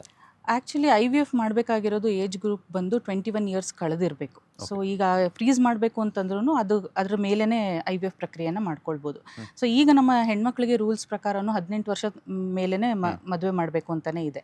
ಸೊ ಆ ಯಂಗ್ ಏಜಲ್ಲಿ ನಾವು ಎಗ್ ಫ್ರೀಸಿಂಗು ಅಥವಾ ಏನಾದರೂ ಅವರು ಪ್ರೆಗ್ನೆಂಟ್ ಆದರೆ ಸೊ ಮಕ್ಕಳಿಗೆ ಬುದ್ಧಿಮಾಂದ್ಯತೆ ಖಂಡಿತ ಬರೋದಿಲ್ಲ. ಸೊ ಯಂಗ್ ಏಜಲ್ಲಿ ಅಕಸ್ಮಾತ್ ಪ್ರೆಗ್ನೆನ್ಸಿ ಆಗಿ ಡೆಲಿವರಿ ಆದರೆ ಅದರಿಂದ ಬುದ್ಧಿಮಾಂದ್ಯತೆ ಬರುತ್ತೆ ಅನ್ನೋದು ತಪ್ಪು ಕಲ್ಪನೆ. ಆ ಥರ ಏನಾಗಲ್ಲ. ಎಸ್ ಮ್ಯಾಮ್, ಈಗ ಮಕ್ಕಳಾಗಬೇಕು ಅಂತಂದರೆ ಮಹಿಳೆಯರು ಆರೋಗ್ಯ ತುಂಬ ಚೆನ್ನಾಗಿರಬೇಕು ಅನ್ನೋವಂಥದ್ದು ಒಂದಿರುತ್ತೆ. ಆ್ಯಂಡ್ ಅದರಲ್ಲೂ ಕೂಡ ಈಗ PCOD ಅನ್ನುವಂಥದ್ದು ಸಾಕಷ್ಟು ಚರ್ಚೆ ಆಗ್ತಾ ಇದೆ. IVFನ ಮತ್ತಷ್ಟು ಮುಂದೆ ಮಾತನಾಡ್ತಾ ಹೋಗೋಣ. ಮೊದಕ್ಕೆ ಬೇಸಿಕ್ಕಿಂದ ತಿಳ್ಕೊಳ್ತಾ ಹೋಗೋಣ. PCODಯಿಂದ ಗರ್ಭ ಧರಿಸೋದಕ್ಕೆ ಆಗುತ್ತಾ, ಅಥವಾ PCOD ಇದ್ದರೆ ಅಂಥ ಮಹಿಳೆಯರಲ್ಲಿ ಯಾವ ರೀತಿಯಂಥ ಲಕ್ಷಣಗಳು ಕಾಣಿಸ್ಕೊಳ್ಳುತ್ತೆ? ಆ್ಯಂಡ್ ಹಾಗೆ ಇನ್ನೊಂದೇನಂತಂದರೆ ಆ PCODಯಿಂದ ಏನಾದರೂ ಹೆಲ್ತ್ಗೆ ಸಮಸ್ಯೆ ಆಗುವಂಥ ಚಾನ್ಸಸ್ ಇರುತ್ತಾ ಅಂತ? ಈಗ PCOD ಹೇಗಾಗ್ಬಿಟ್ಟಿದೆ ಅಂತಂದರೆ ಕ್ಯಾನ್ಸರ್ ಪಿಡುಗನಷ್ಟೇ ತುಂಬ ಕಾಮನ್ ಆಗಿಬಿಟ್ಟಿದೆ. 5 ಹೆಂಗಸರಲ್ಲಿ ಒಂದು ಮಹಿಳೆಗೆ ಈಗ PCOD ಸರ್ವೇ ಸಾಮಾನ್ಯವಾಗಿ ಕಾಣಿಸ್ಕೊಳ್ತಾ ಇದೆ. ಇದು ಯಾರನ್ನು ಇದಕ್ಕೆ ದೂಷಿಸಬೇಕು ಗೊತ್ತಿಲ್ಲ. ಒಂದು ನಮ್ಮಲ್ಲಿ ಎಲ್ಲ ಕಡೆ ಕಲುಷಿತ ನೀರು, ಕಲುಷಿತ ಆಹಾರ, ಕಲುಷಿತ ಇದು ಏರು ಎಲ್ಲ ಇರೋದ್ರಿಂದ ಅದರಿಂದ ಹಿಂಗಾಗ್ತಾ ಇದೇನೋ, ಅಥವಾ ತುಂಬಾ ಎಲ್ಲನೂ ಆಹಾರಗಳಲ್ಲೆಲ್ಲ ಅಡಲ್ಟ್ರೇಷನ್ ಆಗಿರೋದಕ್ಕೆ ನಾವು ಅದನ್ನು ದೂಷಿಸಬೇಕೋ ಗೊತ್ತಾಗ್ತಾ ಇಲ್ಲ. ಇನ್ನೊಂತಂದರೆ ಹೆಂಗಸರಲ್ಲಿ ಲೈಫ್ ಸ್ಟೈಲ್ ಇಶ್ಯೂಸಿಂದನೂ ತುಂಬಾ ಪ್ರಾಬ್ಲಮ್ ಆಗ್ತಾ ಇದೆ. ಏನಂತಂದರೆ ಎಲ್ಲನೂ 9 to 7 ಜಾಬ್ಸು, ತುಂಬಾ ಲೇಟ್ ನೈಟ್ ಬರ್ತಾರೆ, ರಾತ್ರಿ ನಿದ್ರೆ ಆಗೋದಿಲ್ಲ, ತುಂಬ ವರ್ಕ್ ಪ್ರೆಷರು, ಆಮೇಲೆ ಅವ್ರಿಗೆ ಎಕ್ಸಸೈಸೇ ಇಲ್ಲ, ಆಮೇಲೆ ಏನು ಸಿಕ್ಕುತ್ತೋ ಅದು ಜಂಕು ತಿನ್ಕೊಂಡು ಹೊಟ್ಟೆ ತುಂಬಿಸ್ಕೊಂಡು ಬಿಡ್ತಾರೆ. ಸೊ ಹೆಲ್ದಿಯಾಗಿ ಒಂದು ಆಹಾರವನ್ನು ಪ್ರಯಾರಿಟೈಸ್ ಮಾಡ್ಕೊಳ್ಳೋಕ್ಕೆ ಮತ್ತು ಅವರ ಲೈಫನ್ನು ಪ್ರಯಾರಿಟೈಸ್ ಮಾಡ್ಕೊಳ್ಳೋಕ್ಕೆ ಆಗ್ತಾಯಿಲ್ಲ. ಸೊ ಈ ಎಲ್ಲ ರೀಸನ್ಸಿಂದ ಪ್ರಾಬಬ್ಲಿ PCOD ನಂಬರ್ಸು ಕೂಡ ಹೆಚ್ಚಿಗೆ ಆಗಿರ್ಬೋದು. ಸೊ ಈಗ PCOD ಇದ್ದರೆ ಖಂಡಿತ ಅದು ಕನ್ಸೀವ್ ಆಗಲಿಕ್ಕೆ ಮತ್ತು ರೆಗ್ಯುಲರ್ ಅವರ ಹೆಲ್ತ್ ಮೇಲೆ ಓವರಾಲ್ ಹೆಲ್ತ್ ಮೇಲೂ ಕೂಡ ಎಫೆಕ್ಟ್ ಆಗುತ್ತೆ. ಸೊ ಏನಂತಂದರೆ ಅವರ ಪೀರಿಯಡ್ಸು ಇರೆಗ್ಯುಲರ್ ಆಗೋಕ್ಕೆ ಶುರುವಾಗುತ್ತೆ, ಆಮೇಲೆ ವೆಯ್ಟ್ ಗೇನ್ ಆಗುತ್ತೆ, ಆಮೇಲೆ ಪಿಂಪಲ್ಸ್ ಬರ್ಬೋದು, ಆಮೇಲೆ ಅನಾವಶ್ಯಕವಾದ ಹೇರ್ ಗ್ರೋತ್ ಆಗುತ್ತೆ. ಈಗ ಮುಸ್ತಾಶ್ ಏರಿಯಾದಲ್ಲಿರ್ಬೋದು, ಬಿಯರ್ಡ್ ಏರಿಯಾದಲ್ಲಿರ್ಬೋದು, ಹೀಗೆಲ್ಲ ಆಗುತ್ತೆ. ಆಮೇಲೆ ಅವರ ಪೀರಿಯಡ್ ಕ್ವಾಂಟಿಟಿ ಕಡಿಮೆ ಹಾಕ್ಕೊಂಡು ಬರುತ್ತೆ. ಸೊ 1 ದಿನ 2 ದಿನ ಇಷ್ಟೇ ಇರಬಹುದು. ಆಮೇಲೆ ಆ್ಯನ್ಸೈಟಿ ಇಶ್ಯೂಸು, ಡಿಪ್ರೆಷನ್ನು ಹೀಗೆಲ್ಲ ಆಗೋಕ್ಕೆ ಶುರುವಾಗುತ್ತೆ. ಆಮೇಲೆ ಫುಡ್ ಕ್ರೇವಿಂಗ್ಸ್ ಜಾಸ್ತಿ ಆಗುತ್ತೆ. ತಮಗೆ ಆಹಾರ ತುಂಬ ತಿನ್ನಬೇಕು ಅನಿಸುತ್ತೆ, ಫುಡ್ ಕಂಟ್ರೋಲ್ ಹೋಗಿಬಿಡತ್ತೆ ಅದು. ಸೊ ಹಾಗಾಗಿ ಫುಡ್ ಜಡ್ಜ್ಮೆಂಟ್ ಇರೋದಿಲ್ಲ. ಸೊ ಮತ್ತು ಇನ್ನೊಂದು ಪ್ರಾಬ್ಲಮ್ ಅಂದರೆ ಇನ್ಫರ್ಟಿಲಿಟಿ. ಸೊ ಮಕ್ಕಳಾಗಲಿಕ್ಕೆ ತೊಂದರೆ ಆಗುತ್ತೆ. ಸೊ ಮಕ್ಕಳಾಗೋಕ್ಕೆ ಯಾಕೆ ತೊಂದರೆ ಆಗುತ್ತೆ ಅಂತಂದರೆ, ದಪ್ಪವಾದ ಒಂದು ಅಂಡಾಣು ತಿಂಗಳ ಮಧ್ಯದಲ್ಲಿ ಅದು ರಿಲೀಸ್ ಆಗೋದಿಲ್ಲ, ಓವ್ಯುಲೇಷನ್ ಆಗಲಿಕ್ಕೆ ತೊಂದರೆ ಆಗುತ್ತೆ. ಸೊ ಹೀಗಾಗಿರೋದ್ರಿಂದ ಪೀರಿಯಡ್ಸ್ ಇರ್ರೆಗ್ಯುಲರ್ ಆಗಿರೋದ್ರಿಂದ ಸೊ ಅವ್ರಿಗೆ ಮಕ್ಕಳಾಗಲಿಕ್ಕೆ ನೆಕ್ಸ್ಟ್ ತೊಂದರೆ ಆಗುತ್ತೆ. ಇದು ಕೇವಲ ಇನ್ಫರ್ಟಿಲಿಟಿಗಷ್ಟೇ ಸೀಮಿತ ಅಲ್ಲ ಈ ಹೆಲ್ತ್ ಪ್ರಾಬ್ಲಮ್. ಮುಂದೆ ಅವರು ಇದನ್ನು ಕಾಳಜಿ ತಗೊಳ್ಳದೆ ಹೋದರೆ ಸೊ ತುಂಬ ಎಕ್ಸೆಸಿವ್ ವೆಯ್ಟ್ ಗೇನ್ ಆದರೆ ಸೊ ಡಯಾಬಿಟಿಸ್ ಬರ್ಬೋದು, ಹೈಪರ್ ಟೆನ್ಷನ್ ಬರ್ಬೋದು, ಮತ್ತು ಗರ್ಭಕೋಶದ ಒಳಪದರದ ಕ್ಯಾನ್ಸರ್ ಬರ್ಬೋದು, ಆಮೇಲೆ ಮೆಟಬಾಲಿಕ್ ಪ್ರಾಬ್ಲಮ್ಸ್ ಬರುತ್ತೆ, ಕೊಲೆಸ್ಟ್ರಾಲ್ ಜಾಸ್ತಿ ಆಗುತ್ತೆ. ಸೊ ಸಾಕಷ್ಟು ತಲೆಯಿಂದ ಹಿಡಿದು ಕಾಲಿನವರೆಗೂ ಒಂದೊಂದೇ ಆರೋಗ್ಯದ ಸಮಸ್ಯೆಗಳು ಬರುತ್ತೆ. ಫ್ಯಾಟಿ ಲಿವರ್ ಆಗುತ್ತೆ, ಹೀಗೆಲ್ಲ ಸಮಸ್ಯೆಗಳು ಆಗುತ್ತೆ. ಮ್ಯಾಮ್ ಇನ್ನೊಂದೇನಂತಂದರೆ ಈಗ ಮೊದಲೆಲ್ಲನೂ ಕೂಡ ಹೆಣ್ಮಕ್ಳು ಮೆಚ್ಯೂರ್ಡ್ ಅಂತ ಬಂದಾಗ ಹೈಸ್ಕೂಲು ಸ್ಟೇಜಲ್ಲಿ ಆಗ್ತಿದ್ರು ಅನ್ನೋವಂಥದ್ದು. ಬಿಕಾಸ್ ಯಾಕಂತಂದರೆ ನಾವು ತಿನ್ನುವಂತಹ ಆಹಾರ ಅಷ್ಟೇ ನೈಸರ್ಗಿಕವಾಗಿತ್ತು. ಈಗೆಲ್ಲನೂ ಕೂಡ ತಿನ್ನುವಂತಹ ಆಹಾರ ಕೂಡ ಅಷ್ಟೇ ಒಂದು ಕೆಮಿಕಲ್ಸಿಂದ ಕೂಡಿದೆ. ಸೊ ಹೈಸ್ಕೂಲಲ್ಲ, ಇನ್ನೂ ಪ್ರೈಮರಿ ಸ್ಕೂಲಲ್ಲಿ ಇದ್ದಾಗಲೇ ಫಿಫ್ತಿಂದನೇ ಶುರುವಾಗ್ತಾ ಇದೆ ಮೆಚ್ಯೂರ್ಡ್ ಆಗುವಂಥದ್ದು. ಬಿಕಾಸ್ ಯಾಕಂತಂದರೆ ನಾವು ತಗೊಳ್ಳುವಂಥ ಫುಡ್ ಆಗಿರ್ಬೋದು, ಅಥವಾ ಮಕ್ಕಳಿಗೆ ಓದು ಅನ್ನೋಂಥ ಸ್ಟ್ರೆಸ್ ಲೈಫ್ ಆಗಿರ್ಬೋದು, ಈ ಥರ ಎಲ್ಲ ಸಾಕಷ್ಟು ಆಗ್ತಾ ಇದೆ. ಸೊ ಈ ಥರ ಆದಾಗ ಆ್ಯಂಡ್ ಹಾಗೆಯೇ ಮೆಚ್ಯೂರ್ಡ್ ಆದಾಗ ಮೈನ್ ಹೆಣ್ಮಕ್ಳು ಯಾವ ರೀತಿಯಂತಹ ಫುಡ್ನ ಕನ್ಸಂಪ್ಷನ್ ಮಾಡಬೇಕು, ಹಾಗೆಯೇ ಅದಕ್ಕೆ ಪ್ರಾಪರ್ ಡಯಟ್ ಅನ್ನುವಂಥದ್ದು ಏನಾದರೂ ಇದೆಯಾ ಅಂತ? ಖಂಡಿತ ಇದು ತುಂಬಾ ಒಳ್ಳೆಯ ಪ್ರಶ್ನೆ. ಏನಂತಂದರೆ ನಾವು ಮಕ್ಕಳು ಋತುಮತಿ ಆದಾಗ್ಲಿಂದನೇ ನಾವು ಅವ್ರಿಗೆ ಒಳ್ಳೆಯ ಆರೋಗ್ಯದ ಬಗ್ಗೆ ಮತ್ತು ಒಳ್ಳೆಯ ಎಕ್ಸಸೈಸ್ ಬಗ್ಗೆ ಅವ್ರಿಗೆ ಗೈಡೆನ್ಸನ್ನು ಕೊಡಬೇಕಾಗತ್ತೆ. ಇಲ್ಲ ಅಂತಂದರೆ ಅವರು ಮಗು ಮಾಡ್ಕೊಳ್ಳೋಕ್ಕೆ ಬಂದಾಗ ಆಗ ತೊಂದರೆಗಳನ್ನು ನಾವು ಸರಿಪಡಿಸ್ತೀನಿ ಅಂದರೆ ಆಗ ಆಲ್ರೆಡಿ ಡ್ಯಾಮೇಜ್ ಆಗೋಗಿರುತ್ತೆ. ಸೊ ಮಕ್ಕಳು ಋತುಮತಿ ಆಗ್ತಾ ಇದ್ದಾರೆ, ಬೇಗ ಋತುಮತಿ ಆಗ್ತಾ ಇದ್ದಾರೆ ಈಗ. ಸೊ ಅದಕ್ಕೆ ನಾನು ಈಗಲೇ ಹೇಳ್ದಂಗೆ ಸ್ಟ್ರೆಸ್ ಇರ್ಬೋದು, ಅಥವಾ ನಮ್ಮ ಲೈಫ್ ಸ್ಟೈಲ್ ಇರ್ಬೋದು, ಆಮೇಲೆ ಕನ್ಸ್ಯೂಮ್ ಮಾಡ್ತಿರೋ ಆಹಾರಗಳು ಚೆನ್ನಾಗಿಲ್ಲ, ಹೀಗೆಲ್ಲ ಇರುತ್ತೆ. ಸೊ ಸ್ಟಾರ್ಟಿಂಗ್ ಫ್ರಮ್ ದ ಬೇಸಿಕ್ಸೇ ನಾವು ಹೋಗಬೇಕಾಗತ್ತೆ. ಏನಂತಂದರೆ ಮಕ್ಕಳಿಗೆ ಆದಷ್ಟು ಹೊರಗಡೆ ಕಳಿಸ್ಬೇಕು, ಆಟ ಆಡಲಿಕ್ಕೆ ಕಳಿಸ್ಬೇಕು, ಸನ್ ಎಕ್ಸ್ಪೋಜರ್ ಇರಬೇಕಾಗತ್ತೆ. ಅಟ್ಲೀಸ್ಟ್ ದಿನದಲ್ಲಿ ಒಂದು ಅರ್ಧ ಗಂಟೆನಾದರೂ ಮಕ್ಕಳು ಹೊರಗಡೆ ಬಿಸಿಲಿನಲ್ಲಿ ಆಟ ಆಡಬೇಕು. ಇದರಿಂದ ವೈಟಮಿನ್ ಡಿ ಸಿಂಥಸಿಸ್ ಆಗುತ್ತೆ. ಸೊ ಇದು ಎಗ್ ಹೆಲ್ತಿಗೆ ಮತ್ತು ಅವರ ಓವರ್ ಆಲ್ ಹೆಲ್ತಿಗೂ ಕೂಡ, ಬೋನ್ ಹೆಲ್ತಿಗೂ ತುಂಬಾ ಒಳ್ಳೆಯದು. ಇನ್ನು ಹೆಚ್ಚಿನ ಪ್ರೋಟೀನ್ ಅಂಶವನ್ನು ತಿನ್ನಬೇಕು. ಈಗಿನ ಕಾಲದ ಮಕ್ಕಳು ಎಲ್ಲ ರೆಡಿ ಟು ಈಟ್ ಫುಡ್ಗಳನ್ನ ತುಂಬ ಕನ್ಸ್ಯೂಮ್ ಮಾಡ್ತಾರೆ. ಸೊ ಅವರ ಡಯಟಲ್ಲಿ ಪ್ರೋಟೀನ್ ಅನ್ನುವಂತಹ ಅಂಶಗಳು, ತರಕಾರಿ, ಫ್ರೂಟ್ಸ್ಗಳು ತುಂಬ ಮಿಸ್ಸಿಂಗ್ ಇದೆ. ಸೊ ಏನು ಈಸಿಯಾಗಿ ಸಿಗುತ್ತೆ, ಪಿಜ್ಜಾ, ಪಾಸ್ತಾ, ಬರ್ಗರ್, ಮ್ಯಾಗಿ ಇಂಥವುದ್ರಲ್ಲೇ ಕಾಲ ಕಳೆದು ಹೋಗುತ್ತೆ. ಸೊ ಅದನ್ನು ನಾವು ಎಲ್ಲೋ ಒಂದು ಕಡೆ ಚೇಂಜ್ ಮಾಡಬೇಕು. ಮನೇಲಿ ಮಾಡಿರುವಂತಹ ಆಹಾರಗಳು ಜಾಸ್ತಿ ತೊಗೊಳ್ಬೇಕು. ಆಮೇಲೆ ಇದರಲ್ಲಿ ನಾನ್ ವೆಜಿಟೇರಿಯನ್ ಆದರೆ egg is a very good source of protein. So ಕಾಳುಗಳು, ಸ್ಪ್ರೌಟ್ಸ್ ಇಂಥವನ್ನು ಆ್ಯಡ್ ಮಾಡ್ಕೊಳ್ಬೇಕು. ಮತ್ತು ನೀರಿನ ಅಂಶ, ಈಗಿನ ಕಾಲದಲ್ಲಿ ಮಕ್ಕಳು ಏನಾಗಿದೆ, ಸ್ಕೂಲ್ನಲ್ಲಿ ವಾಟರ್ ಬ್ರೇಕ್ ಅನ್ನೋದು ಕಾನ್ಸೆಪ್ಟೇ ಇಲ್ಲ. ಸೊ ನಾನು ಸ್ಕೂಲ್ನ ಪ್ರಿನ್ಸಿಪಲ್ಗೂ ನಾನು ತುಂಬ ಮನವಿ ಮಾಡ್ಕೊಳ್ತೀನಿ, ಏನು ಅಂತಂದರೆ ದಯವಿಟ್ಟು ಮಕ್ಕಳಿಗೆ ವಾಟರ್ ಬ್ರೇಕನ್ನು ಕೊಡಿ. ವಾಟರ್ ಬ್ರೇಕ್ ತೊಗೊಳ್ಳೋದ್ರಿಂದ ಪನಿಷ್ಮೆಂಟ್ಗಳನ್ನ ಅವಾಯ್ಡ್ ಮಾಡಬೇಕು. ಮಕ್ಕಳಿಗೆ ನೀರು ಕುಡಿಬೇಕು. ಬೆಳಗ್ಗೆಯಿಂದ ಸಂಜೆ ತನಕ ಮಕ್ಕಳು ನೀರೇ ಕುಡ್ದಿಲ್ಲ, ವಾಟರ್ ಬ್ರೇಕೇ ಕೊಟ್ಟಿಲ್ಲ ಅಂತಂದರೆ ಯೂರಿನರಿ ಇನ್ಫೆಕ್ಷನ್ ಆಗುತ್ತೆ, ಬಾಡಿ ಸರಿಯಾಗಿ ಕೆಲಸ ಮಾಡೋದಿಲ್ಲ. ಸೊ ಇವೆಲ್ಲ ಸಣ್ಣ ಸಣ್ಣ ಅಂಶಗಳು, ಬಟ್ ಇದನ್ನು ಮುಂಚೆನೇ ಸರಿಪಡಿಸ್ಕೋಬೇಕು. ಮತ್ತು ಪೀರಿಯಡ್ಸ್ ಟೈಮಲ್ಲಿ ಹೆಣ್ಮಕ್ಳಿಗೆ ಸ್ಟಾರ್ಟಿಂಗ್ ಫ್ಯೂ ಸೈಕಲ್ಸ್ ತುಂಬಾ ಬ್ಲೀಡಿಂಗ್ ಆಗುತ್ತೆ. ಸೊ ಆ ಟೈಮ್ನಲ್ಲಿ ಹಿಮೋಗ್ಲೋಬಿನ್ ಚೆಕ್ ಮಾಡ್ಕೋಬೇಕು, ಥೈರಾಯ್ಡು, ಮತ್ತು ಈಗ ಚೈಲ್ಡ್ಹುಡ್ ಒಬಿಸಿಟಿ ತುಂಬ ಜಾಸ್ತಿ ಆಗ್ತಾ ಇದೆ. ಹಾಗಾಗಿ ಒಂದು ಶುಗರ್ ಪರೀಕ್ಷೆಯನ್ನು ಮಾಡಿಸ್ಕೊಳ್ಬೇಕು. ಸೊ ಇವೆಲ್ಲ ಮಾಡಿಸೋದ್ರಿಂದ ಅನೀಮಿಯಾ ಇದ್ದರೆ ಮುಂಚೆನೇ ತಡೆಗಟ್ಟಬೋದು. ಆಮೇಲೆ ಡಿವರ್ಮಿಂಗ್ ಅಂತಂದರೆ, ಈಗ ಮಕ್ಕಳು ತುಂಬಾ ಸ್ಕೂಲ್ನಲ್ಲಿ ಪಬ್ಲಿಕ್ ಟಾಯ್ಲೆಟ್ ಯೂಸ್ ಮಾಡ್ಕೊಳ್ತಾರೆ. ಸೊ ಎಲ್ಲ ಜನರಲ್ ಟಾಯ್ಲೆಟ್ಸ್ ಇರುತ್ತೆ. ಹಾಗಾಗಿ ಅವರಿಗೆ ಹುಳುವಿನ ಔಷಧಿ, ಒಂದು ಮಗುವಿಂದ ಇನ್ನೊಂದು ಮಗುಗೆ ತುಂಬಾ ಕ್ರಾಸ್ ಇನ್ಫೆಕ್ಷನ್ ಆಗುತ್ತೆ. ಸೊ ಹಾಗಾಗಿ ಹುಳುವಿನ ಮಾತ್ರೆಯನ್ನು ಮುಂಚೆನೇ ಕೊಟ್ಟು ಅನೀಮಿಯಾ ಕಂಟ್ರೋಲ್ ಮಾಡಿಕೊಂಡ್ರೆ ಆಕೆ ಮಗು ಮಾಡ್ಕೊಳ್ಳೋ ಟೈಮ್ನಲ್ಲಿ ರಿಪ್ರೊಡಕ್ಟಿವ್ ಇಯರ್ಸಿಗೆ ಬಂದಾಗ ಆಕೆ ಹೆಲ್ದಿಯಾಗಿ ಇರ್ತಾಳೆ. ಮ್ಯಾಮ್ ಈಗ ಇನ್ನೊಂದೇನಂತಂದರೆ ಪೀರಿಯಡ್ಸ್ ಆಗಿರುವಂತಹ ಸಂದರ್ಭದಲ್ಲಿ ಅತಿ ಹೆಚ್ಚು ರಕ್ತಸ್ರಾವ ಆಗಿರ್ಬೋದು, ಅಥವಾ ಇಲ್ಲಾಂದರೆ ಹೊಟ್ಟೆ ನೋವು ಆಗಿರ್ಬೋದು ಕಾಣಿಸ್ಕೊಳ್ತಾ ಇರುತ್ತೆ. ಹಾಗೆಯೇ ಅಂಥ ಒಂದು ಸಂದರ್ಭದಲ್ಲಿ ಕೆಲವೊಂದು ಫುಡ್ಸ್ನ ಅವಾಯ್ಡ್ ಮಾಡಬೇಕು ಅಂತ ಹೇಳ್ತಾರೆ. ಹಾಗೆಯೇ ತಣ್ಣೀರಲ್ಲಿ ತಲೆ ಸ್ನಾನ ಮಾಡುವಂಥದ್ದು ಕೂಡ ಅವಾಯ್ಡ್ ಮಾಡಬೇಕು ಅಂತ ಹೇಳ್ಬಿಟ್ಟು ಒಂದಷ್ಟು ಜನ ಹಳ್ಳಿ ಕಡೆ ಮಾತನಾಡ್ಕೊಳ್ತಾರೆ. ಅದು ನಿಜಾನ ಸುಳ್ಳ? ಹಾಗೆಯೇ ಯಾವ ರೀತಿಯಂತಹ ಫುಡ್ಡನ್ನು ಕನ್ಸಂಪ್ಷನ್ ಮಾಡಬೇಕು ಈ ಪೀರಿಯಡ್ ಸೈಕಲ್ ಏನಿರುತ್ತಲ್ಲ ಆ ಪೀರಿಯಡ್ ಸಂದರ್ಭದಲ್ಲಿ ಅಂತ? ಅದು ತಪ್ಪು ಮಾಹಿತಿ. ಯಾಕಂದರೆ ಯಾವುದೇ ರೀತಿಯ ನಿರ್ಬಂಧಗಳಿಲ್ಲ. ಏನಂತಂದರೆ ನೀವು ಹೈಜೀನ್ ಮೇಂಟೈನ್ ಮಾಡಬೇಕು ಆ ಸಮಯದಲ್ಲಿ, ಮತ್ತು ಆಕೆಗೆ ರೆಸ್ಟ್ ಬೇಕು. ಈಗ ತಾನೇ ಋತುಮತಿ ಆಗಿರುವಂಥ ಹೆಣ್ಮಕ್ಳಿಗೆ ಸ್ವಲ್ಪ ಸೆನ್ಸಿಟಿವ್ ಇರ್ತಾರೆ, ಹೊಟ್ಟೆ ನೋವು ಇರುತ್ತೆ. ಸೊ ಆವಾಗ ಒಂದು ಹಾಟ್ ವಾಟರ್ ಬ್ಯಾಗ್ ಕೊಡಿ, ಅವರಿಗೆ ರೆಸ್ಟನ್ನು ಕೊಡಿ. ಆಮೇಲೆ ಜೆಂಟಲಾಗಿ ಒಂದು ಸ್ವಲ್ಪ ಆ ಕಡೆ ಈ ಕಡೆ ಎಕ್ಸಸೈಸ್ಗಳನ್ನು ಅವ್ರು ಮಾಡ್ಕೊಳ್ಬೋದು. ಹೆವಿ ಎಕ್ಸಸೈಸನ್ನು ಆ ಟೈಮ್ನಲ್ಲಿ ಅವಾಯ್ಡ್ ಮಾಡೋದು ಒಳ್ಳೆಯದು. ಆಮೇಲೆ ಊಟ, ಕೆಲವೊಮ್ಮೆ ವಾಂತಿ ಬರುವಂಥ ಸೆನ್ಸೇಷನ್ ಎಲ್ಲ ಇರುತ್ತೆ. ಹಾಗಾಗಿ ಏನು ಆರಾಮಾಗಿ ತಿನ್ನೋಕ್ಕಾಗತ್ತೆ ಆ ಸಮಯದಲ್ಲಿ ಆ ಥರದ್ದು ಒಂದು ಪೌಷ್ಟಿಕಾಂಶ ಆಹಾರಗಳನ್ನು ಕೊಡಬೇಕು. ಅದಕ್ಕೆ ಅಂತ ಸ್ಪೆಸಿಫಿಕ್ ಆಗಿ ಯಾವುದೇ ರೀತಿಯ ಊಟ ಅಂತ ಏನೂ ಇಲ್ಲ.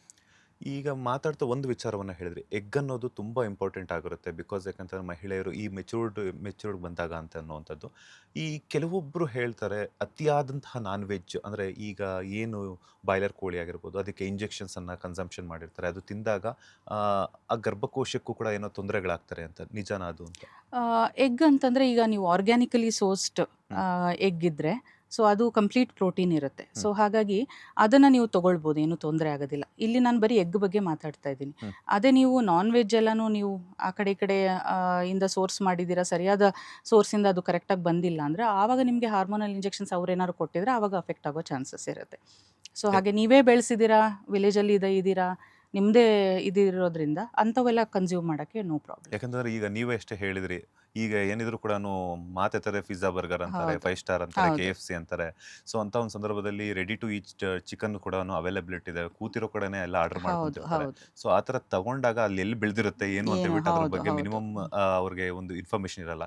ಸೊ ಹಾಗಾಗಿ ಈ ಒಂದು ಕ್ವಶನ್ ಕೇಳಿದೆ. ಅಂಡ್ ಹಾಗೇನೆ ಮೇಡಮ್ ಇನ್ನೊಂದೇನಂತಂದ್ರೆ ಇತ್ತೀಚೆಗೆ ಗರ್ಭಾಶಯದಲ್ಲಿ ತೊಂದರೆಗಳಾಗುವಂಥದ್ದಾಗಿರ್ಬೋದು, ಗಡ್ಡೆ ಬೆಳೆಯುವಂಥದ್ದಾಗಿರ್ಬೋದು, ಅಥವಾ ಮೊದಲಿನ ಕಾಲದಲ್ಲಿ ಈಗ ನಮ್ಮ ತಾಯಂದಿರ ಕಾಲದಲ್ಲಾಗಿರ್ಬೋದು, ಅಜ್ಜಿಯಂದ್ರ ಕಾಲದಲ್ಲಾಗಿರ್ಬೋದು, ಈ ಈ ಪೀರಿಯಡ್ ಸೈಕಲ್ ಅನ್ನೋದು ತುಂಬ ವರ್ಷಗಳವರೆಗೂ ಕೂಡ ಕ್ಯಾರಿ ಆಗ್ತಾ ಇತ್ತು. ಆದರೆ ಈಗ 39 ಐ ಥಿಂಕ್ 40-45 ಅನ್ನೋಷ್ಟರಲ್ಲೇ ಆ ಒಂದು ಪೀರಿಯಡ್ ಸೈಕಲ್ ಅನ್ನು ಸ್ಟಾಪ್ ಆಗ್ತಾ ಇದೆ. ಸೊ ಗಡ್ಡೆ ಬೆಳೆಯೋದಕ್ಕಾಗಿರ್ಬೋದು ಅಥವಾ ಏನಾದರೂ ಪ್ರಾಬ್ಲಮ್ಸ್ ಕಾಣಿಸ್ಕೊಳ್ಳೋದಕ್ಕೆ ಏನೆಲ್ಲ ಕಾರಣಗಳಾಗುತ್ತೆ, ಹಾಗೆ ಇದಕ್ಕೆ ಸೊಲ್ಯೂಷನ್ಸ್ ಏನಿರುತ್ತೆ ಅಂತ.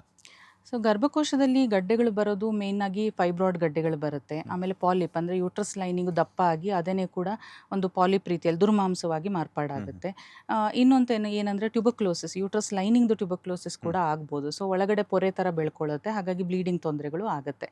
ಇನ್ನೇನಂತಂದರೆ ಓವರಿ ಅಂತಂದರೆ ಅಂಡಾಶಯದಲ್ಲಿ ಗಡ್ಡೆಗಳು ಸಿಸ್ಟ್ಗಳು ಫಾರ್ಮೇಷನ್ ಆಗುತ್ತೆ. ಇನ್ನು PCOD ಇದ್ದಾಗ ಕೂಡ ಅವ್ರಿಗೆ ಯೂಟ್ರಸ್ಸು ಲೈನಿಂಗ್ ಕೂಡ ಚೇಂಜಸ್ ಆಗುತ್ತೆ, ದಪ್ಪ ಆಗುತ್ತೆ, ಈ ಥರ ಎಲ್ಲ ತೊಂದರೆಗಳು ಕಾಣಿಸ್ಕೊಳ್ಳುತ್ತೆ. ಸೊ ಹೀಗಾಗಿ ಇದರಿಂದಾಗಿ ಮೆನೋಪಾಸಲ್ಲೂ ಕೂಡ ಅವರಿಗೆ ಅಂದರೆ ಮುಟ್ಟು ಬೇಗ ನಿಲ್ಬೋದು ಸಡನ್ನಾಗಿ, ಅಥವಾ ಮುಟ್ಟು ತುಂಬಾ ಹೆವಿಯಾಗಿ ಹೋಗ್ಬೋದು. ಸೊ ಮೆನೋಪಾಸ್ ಟೈಮಲ್ಲೆಲ್ಲ ಪೀರಿಯಡ್ಸು ಇರೆಗ್ಯುಲರ್ ಆಗುತ್ತೆ. ಏನೆಲ್ಲ ಲಕ್ಷಣಗಳು ಕಾಣಿಸುತ್ತೆ ಮೇಡಮ್ ಈ ಥರ ಒಂದು ಬಂದಾಗ? ಹೌದು, ಪೀರಿಯಡ್ ಇರೆಗ್ಯುಲರ್ ಆಗ್ಬೋದು, ಅಥವಾ ಹೆವಿ ಬ್ಲೀಡಿಂಗ್ ಆಗ್ಬೋದು, ಅಥವಾ ಹೊಟ್ಟೆ ನೋವು ಕಾಣಿಸ್ಕೊಳ್ಬೋದು. ಮುಂಚೆ ಅವರಿಗೆ ಪೀರಿಯಡ್ಸ್ ಟೈಮಲ್ಲೆಲ್ಲ ಹೊಟ್ಟೆ ನೋವು ಇಲ್ಲದೆ ಇರ್ಬೋದು, ಈಗ ಸಡನ್ನಾಗಿ ಹೊಟ್ಟೆ ನೋವು ಕಾಣಿಸ್ಕೊಳ್ಬೋದು. ಆಮೇಲೆ ಪೀರಿಯಡ್ ಮಧ್ಯದಲ್ಲಿ ಸ್ಪಾಟಿಂಗ್ ಆಗ್ಬೋದು, ಆಮೇಲೆ ಲೋವರ್ ಬ್ಯಾಕ್ ಪೇನ್ ಕಾಣಿಸ್ಕೊಳ್ಬೋದು, ಆಮೇಲೆ ಅಧಿಕವಾದ ಬಿಳಿ ಮುಟ್ಟು ಕಾಣಿಸ್ಕೊಳ್ಬೋದು. ಈ ಥರ ಎಲ್ಲ ತೊಂದರೆಗಳು ಕಾಣಿಸ್ಕೊಳ್ಳುತ್ತೆ. ಎಸ್, ಗರ್ಭಾಶಯದಲ್ಲಿ ತೊಂದರೆಗಳಾದಾಗ ಮಹಿಳೆಯರ ಬಂಜೆತನಕ್ಕೂ ಕೂಡ ನಾವು ಕಾರಣಗಳಾಗುವಂಥ ಸಂದರ್ಭ ಇರುತ್ತೆ. ಬಂಜೆತನಕ್ಕೆ ಕಾರಣಗಳೇನು, ಅದನ್ನು ಪರಿಹಾರ ಮಾಡ್ಕೋಬೇಕು ಅಂತಂದರೆ ಏನೆಲ್ಲ ಸೊಲ್ಯೂಷನ್ ಸಿಗಬಹುದು ಅಂತ? ಬಂಜೆತನಕ್ಕೆ ಅಂತಂದರೆ ಈಗ ಹೆಣ್ಮಕ್ಳಲ್ಲಿ ನಾವು ಕಾರಣ ಹುಡ್ಕೋದಾದರೆ, ಒಂದು ಮೊಟ್ಟೆಯಿಂದ ಪ್ರಾಬ್ಲಮ್ ಆಗ್ಬೋದು, ಮೊಟ್ಟೆ ಮತ್ತು ಗರ್ಭಕೋಶಕ್ಕೆ ಸಂಬಂಧಪಟ್ಟಿದ್ದು ಸೊ ಪ್ರಾಬ್ಲಮ್ ಆಗುತ್ತೆ. ಇನ್ನೊಂದು ಫೆಲೋಪಿಯನ್ ಟ್ಯೂಬ್ಸಿಂದ ಪ್ರಾಬ್ಲಮ್ ಆಗ್ಬೋದು. ಸೊ ಮೊಟ್ಟೆಯ ಪ್ರಾಬ್ಲಮ್ ಅಂತ ತಗೊಂಡ್ರೆ ಅಧಿಕವಾದ ಮೊಟ್ಟೆಯ ನಂಬರ್ಸ್, PCODನಲ್ಲಿ ಅಧಿಕವಾಗಿ ಮೊಟ್ಟೆಯ ನಂಬರ್ಸ್ ಇರುತ್ತೆ. ಸೊ ಆ ಥರ ಆದಾಗಲೂ ಸಮಸ್ಯೆ ಆಗುತ್ತೆ. ಇಲ್ಲಾಂದರೆ ಮೊಟ್ಟೆ ಬೇಗ ಕಡಿಮೆ ಆಗಿಬಿಡತ್ತೆ, ಮೊಟ್ಟೆಯ ನಂಬರ್ಸ್ ಅಥವಾ ಮೊಟ್ಟೆಯ quality. So poor ovarian reserve ಅಂತ ಹೇಳ್ತೀವಿ. ಸೊ ಆವಾಗಲೂ ಕೂಡ ತೊಂದರೆ ಆಗುತ್ತೆ. ಮತ್ತು ಓವರಿನಲ್ಲಿ ಏನಾದರೂ ಅಕಸ್ಮಾತ್ ಸಿಸ್ಟ್ಗಳಿದ್ದು ಅವೇನಾದ್ರು ಎಂಡೋಮೆಟ್ರಿಯಾಟಿಕ್ ಸಿಸ್ಟ್ ಅಂತ ಹೇಳ್ತೀವಿ. ಸೊ ಆ ಥರ ಇದ್ದಾಗಲೂ ಕೂಡ ಮೊಟ್ಟೆಯ ಬಿಡುಗಡೆಯಲ್ಲಿ ಮತ್ತು ಅದರ ಕಾರ್ಯನಿರ್ವಹಣೆಯಲ್ಲಿ ತೊಂದರೆ ಆಗುತ್ತೆ. ಇನ್ನು ಯೂಟ್ರಸ್ಗೆ ಬಂದರೆ, ಅಕಸ್ಮಾತ್ ಯೂಟ್ರಸ್ಸು ಬೈ ಬರ್ತನೆ ರಚನೆಯಲ್ಲಿ ಏನಾದರೂ ತೊಂದರೆ ಆಗಿತ್ತು, ಈಗ ಅಬ್ನಾರ್ಮಲ್ ಯೂಟ್ರೈನ್ ಡೆವಲಪ್ಮೆಂಟ್ ಆಗಿತ್ತು, ಅಥವಾ ಅಡ್ಡಗೋಡೆ ಥರ ಯೂಟ್ರಸ್ಸಲ್ಲಿ ಏನಾದರೂ ಇದೆ ಅಂತಂದರೆ, ಅಥವಾ ಗರ್ಭಕೋಶದಲ್ಲಿ ಪಾಲಿಪ್ಗಳು, ಫೈಬ್ರಾಯ್ಡ್ಗಳು, ಅಥವಾ ಬೇರೆ ಏನಾದರೂ ದುರ್ಮಾಂಸಗಳು ಬೆಳ್ಕೊಂಡಿದ್ರೆ, ಅಥವಾ ಆಶರ್ಮನ್ ಸಿಂಡ್ರೋಮ್ ಅಂತ ಹೇಳ್ತೀವಿ, ಟ್ಯೂಬರ್ಕ್ಲೋಸಿಸಿಂದ ಗರ್ಭಕೋಶದ ಒಳಪದ್ರ ತುಂಬ ಕಂಪ್ಲೀಟಾಗಿ ನಾಶ ಆಗೋಗಿರುತ್ತೆ. ಈ ಥರ ಇದ್ದಾಗಲೂ ಕೂಡ ಅವರಿಗೆ ಗರ್ಭ ಧರಿಸಲಿಕ್ಕೆ ತೊಂದರೆ ಆಗುತ್ತೆ. ಇನ್ನು ನಾವು ಫೆಲೋಪಿಯನ್ ಟ್ಯೂಬ್, ಅದು ಆ ಫೆಲೋಪಿಯನ್ ಟ್ಯೂಬ್ ಅಂತಂದರೆ ಗರ್ಭನಾಳಗಳಲ್ಲಿ ಎಗ್ ಮತ್ತು ಸ್ಪರ್ಮ್ ಅನ್ನೋದು ಮಿಲನ ಕ್ರಿಯೆ ನಡೆಯುತ್ತೆ. ಸೊ ಅದು ಆಗಲಿಲ್ಲ ಅಂತಂದರೆ ಆವಾಗ ಕೂಡ ಪ್ರೆಗ್ನೆಂಟ್ ಆಗಲಿಕ್ಕೆ ತೊಂದರೆ ಆಗುತ್ತೆ. ಸೊ ಕೆಲವೊಮ್ಮೆ ಏನಾಗುತ್ತೆ, ಗರ್ಭನಾಳಗಳು ಬ್ಲಾಕ್ ಆಗಿರ್ಬೋದು, ಎರಡೂ ಫೆಲೋಪಿಯನ್ ಟ್ಯೂಬ್ಸ್ ಬ್ಲಾಕ್ ಆಗಿರ್ಬೋದು, ಅಥವಾ ಯಾವುದಾದ್ರು ಒಂದು ಬ್ಲಾಕ್ ಆಗಿರ್ಬೋದು. ಸೊ ಫೆಲೋಪಿಯನ್ ಟ್ಯೂಬ್ ಬ್ಲಾಕ್ ಆಗಲಿಕ್ಕೆ ಇನ್ಫೆಕ್ಷನ್ ಇರ್ಬೋದು. ಈಗ ಸೆಕ್ಷುಲಿ ಟ್ರಾನ್ಸ್ಮಿಟೆಡ್ ಡಿಸೀಸಸ್ ಇರುತ್ತೆ, HIV, ಹೆಪಟೈಟಿಸು, ಆಮೇಲೆ VDRL ಮತ್ತು ಗೊನೋರಿಯಾ ಅಂತ ಹೇಳಿಬಿಟ್ಟು. ಇಲ್ಲ ಅಂತಂದರೆ ಬೇರೆ ಯಾವುದೋ ಸೋಂಕು, ದೇಹದಲ್ಲಿ ಬೇರೆ ಎಲ್ಲೋ ಒಂದು ಕಡೆ ಸೋಂಕಿರುತ್ತೆ, ಅದು ರಕ್ತನಾಳಗಳ ಮೂಲಕ ಹರ್ಕೊಂಡು ಬಂದು ಗರ್ಭನಾಳಗಳನ್ನು ಇನ್ಫೆಕ್ಟ್ ಮಾಡುವಂಥದ್ದು. ನಮ್ಮ ಇಂಡಿಯಾದಲ್ಲಿ ಟ್ಯೂಬರ್ಕ್ಲೋಸಿಸ್ ತುಂಬಾ ಕಾಮನ್. ಸೊ ಫೆಲೋಪಿಯನ್ ಟ್ಯೂಬನ್ನು ಬ್ಲಾಕ್ ಮಾಡಲಿಕ್ಕೆ ಅದು ತುಂಬ ಕಾಮನ್ ರೀಸನ್. ದೇಹದಲ್ಲಿ ಶ್ವಾಸಕೋಶದ ಟ್ಯೂಬರ್ಕ್ಲೋಸಿಸ್ ಇರ್ಬೋದು, ಅಥವಾ ಸ್ಪೈನಲ್ ಕಾರ್ಡ್ದು ಟ್ಯೂಬರ್ಕ್ಲೋಸಿಸ್ ಇರ್ಬೋದು, ಅಥವಾ ಯುರಿನರಿ ಬ್ಲಾಡರ್, ದೇಹದಲ್ಲಿ ಎಲ್ಲೇ ಟ್ಯೂಬರ್ಕ್ಲೋಸಿಸ್ ಇದ್ದರೂ ಕೂಡ ಫೆಲೋಪಿಯನ್ ಟ್ಯೂಬನ್ನು ಬ್ಲಾಕ್ ಮಾಡುವ ಚಾನ್ಸಸ್ಸು ಜಾಸ್ತಿ ಇರುತ್ತೆ.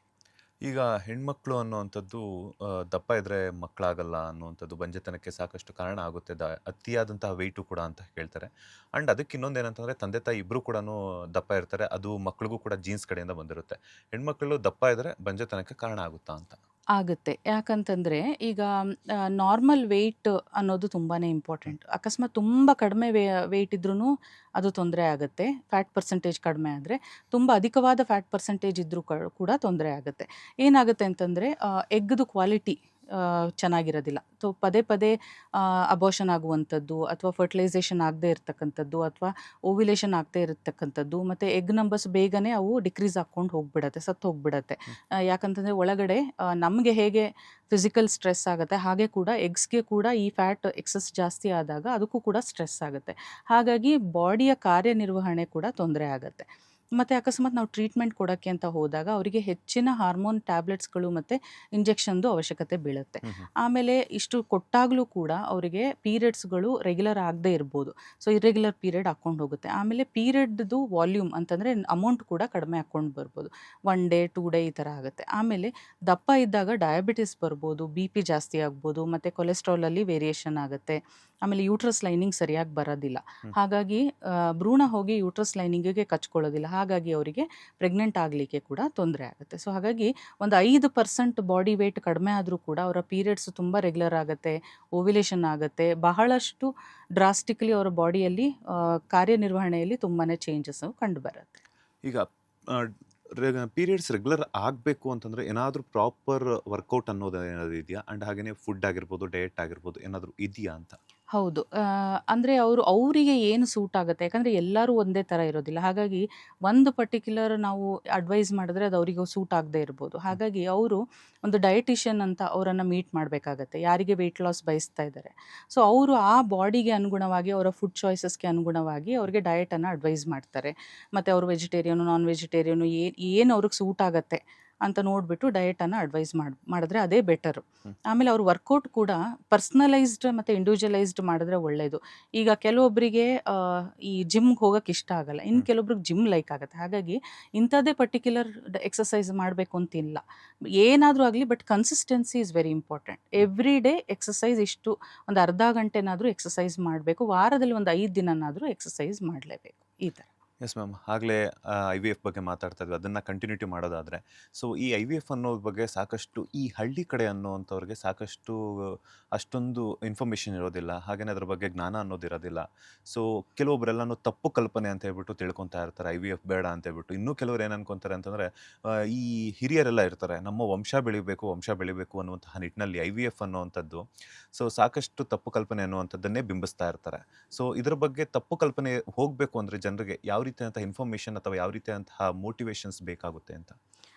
ಒಂದು ಈಗ ಹೇಗಾಗ್ಬಿಟ್ಟಿದೆ ಅಂದರೆ ಬಂಜೆತನ ಈಸ್ ಈಕ್ವಲ್ ಟು IVF ಅಂತ ಕಾನ್ಸೆಪ್ಟ್ ಬಂದ್ಬಿಟ್ಟಿದೆ. ಅಂತಂದರೆ ನಾವು ಈಗ ಏನಾದರೂ ಫರ್ಟಿಲಿಟಿ ಸೆಂಟರ್ಗೆ ಹೋಗ್ಬಿಟ್ರೆ ಎಲ್ಲರಿಗೂ IVF ಮಾಡಿಬಿಡ್ತಾರೆ ಅನ್ನೋದು ಒಂದು ದೊಡ್ಡ ತಪ್ಪು ಕಲ್ಪನೆ. ಸೊ ಏನಂತಂದರೆ ಈಗ ಬಂಜೆತನಕ್ಕೆ ನಾನಾ ರೀತಿಯ ಕಾರಣಗಳಿರುತ್ತೆ, ಆಮೇಲೆ ನಾನಾ ರೀತಿಯ ಟೆಸ್ಟ್ಗಳು ಬೇಕಾಗುತ್ತೆ. ಸೊ ಅದರಲ್ಲಿ ಏನು ತೊಂದರೆ ಇದೆ ಅಂತ ನೋಡಿಕೊಂಡು ಅದಕ್ಕೆ ತಕ್ಕನಾಗೆ ಟ್ರೀಟ್ಮೆಂಟನ್ನು ಮಾಡ್ಬೋದು. ಎಲ್ಲರಿಗೂ IVF ಬೇಕಾಗಲ್ಲ. ಸೊ ಅದು ತಪ್ಪು ಕಲ್ಪನೆಯನ್ನು ಅವರು ತೆಗೆದುಬಿಡಬೇಕು. ಇನ್ನೊಂದು ಏನಂತಂದರೆ ಹಳ್ಳಿಗಳಲ್ಲಿ ರೀಚ್ ಆಗಿಲ್ಲ ಇನ್ನೂ ಈ ಥರದೊಂದು ಟ್ರೀಟ್ಮೆಂಟ್ ಇದೆ ಅನ್ನೋದು ಅವ್ರಿಗೆ ಇನ್ಫಾರ್ಮೇಷನ್ ಇಲ್ಲ. ಹಾಗಾಗಿ ಅವರಿಗೆ ಒಂದು ಜಾಗೃತಿ ಬೇಕು, ಆಮೇಲೆ ಅವ್ರಿಗೊಂದು ಮೆಸೇಜು, ಅವ್ರಿಗೆ ಅರಿವಳಿಕೆ ಅನ್ನೋದು ತುಂಬಾ ಬೇಕಾಗುತ್ತೆ. ಸೊ ಮೇ ಬಿ ಕ್ಯಾಂಪ್ ಮುಖಾಂತರ ಅಥವಾ ಏನಾದರೂ ಒಂದು ಕ್ಯಾಂಪೇನ್ ಮುಖಾಂತರ ಅವರಿಗೆ ತಿಳಿಸ್ಕೊಟ್ರೆ ಅವ್ರಿಗೂ ಅರ್ಥ ಮಾಡ್ಕೊಳ್ಳೋಕ್ಕೆ ಈಸಿ ಆಗುತ್ತೆ.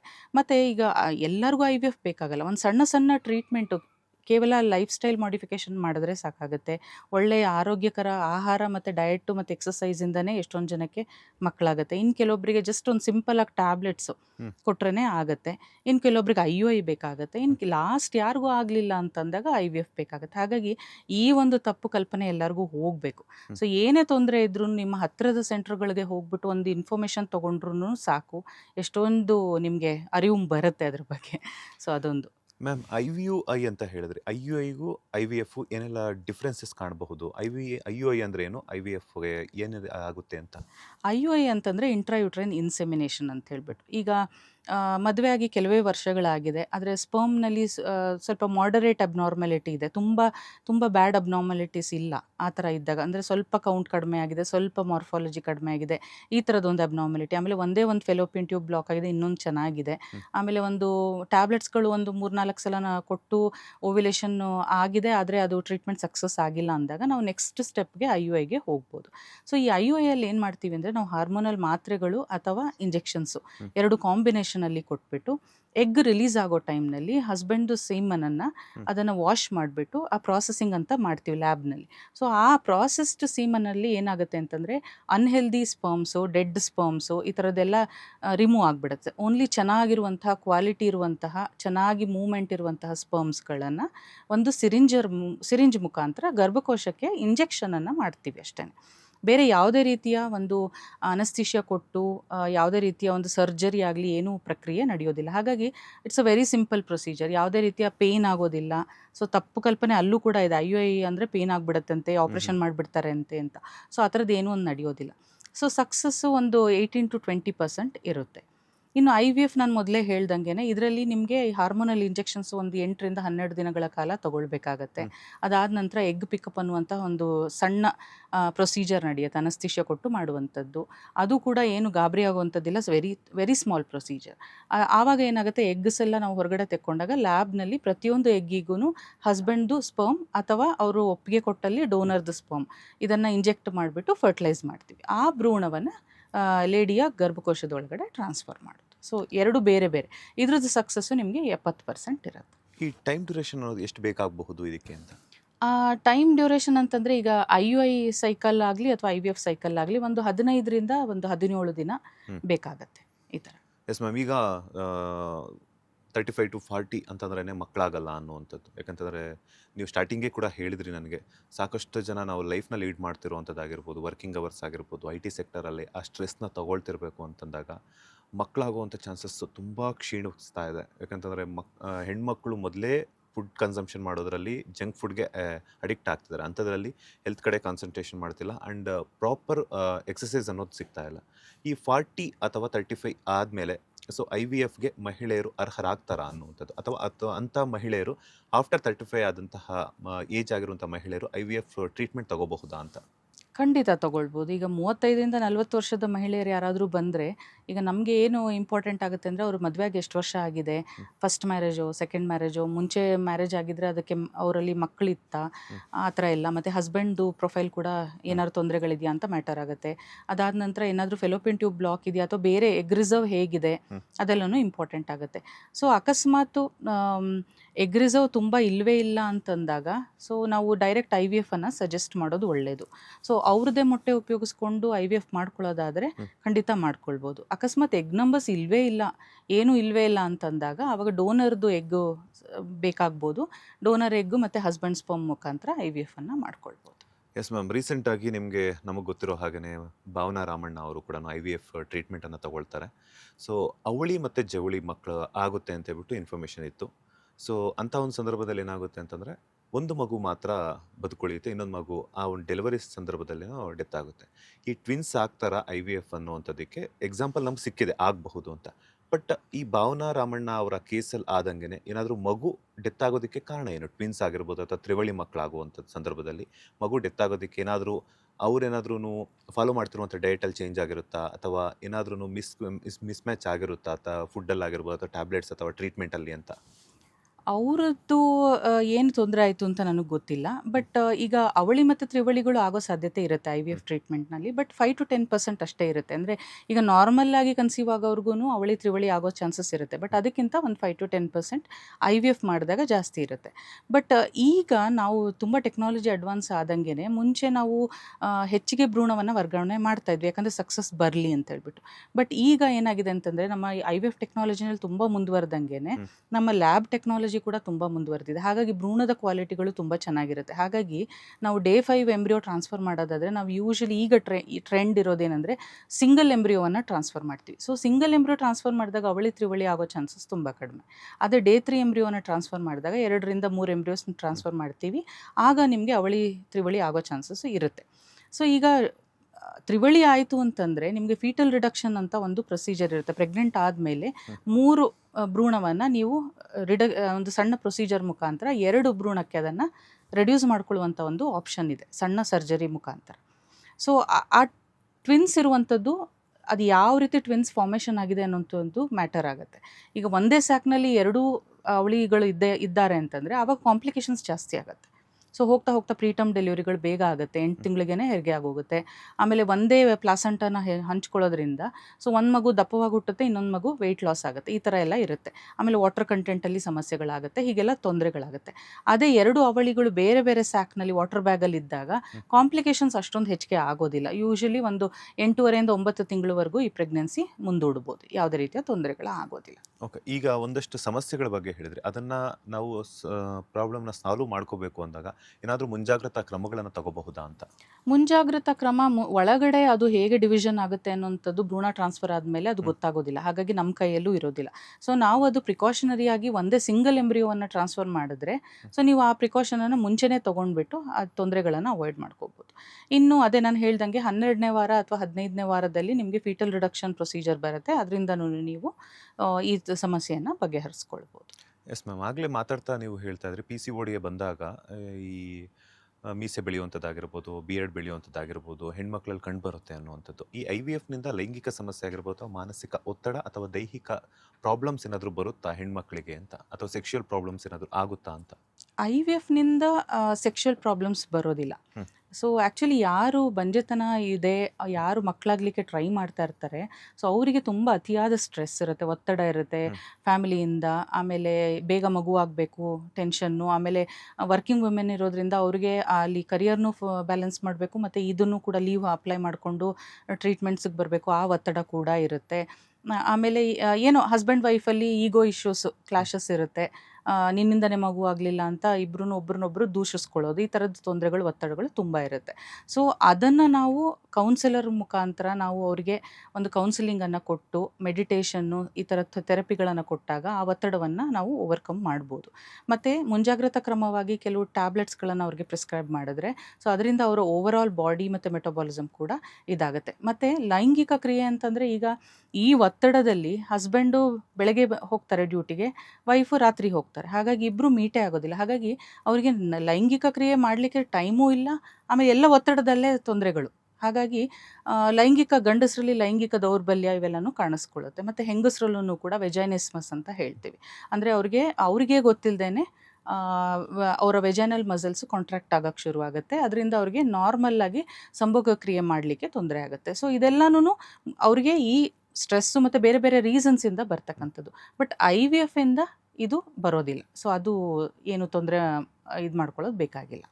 ಮ್ಯಾಮ್, ಈಗ ಒಂದು ಮಾತು ಹೇಳಿದ್ರೆ, ನಾವು ಲೈಫ್ನ ಲೀಡ್ ಮಾಡ್ತಿರುವಂಥದ್ದು ಹೆವಿ ಆದಂಥ ಸ್ಟ್ರೆಸ್ಸಿಂದ ಅಂತ ಹೇಳ್ಬಿಟ್ಟು, ಆ ಸ್ಟ್ರೆಸ್ಸಿಂದ ನಾವು ಏನೂ ಕೂಡ ಕೆಲಸಗಳನ್ನ ಕಂಪ್ಲೀಟಾಗಿ ಮಾಡೋಕ್ಕಾಗ್ತಿಲ್ಲ.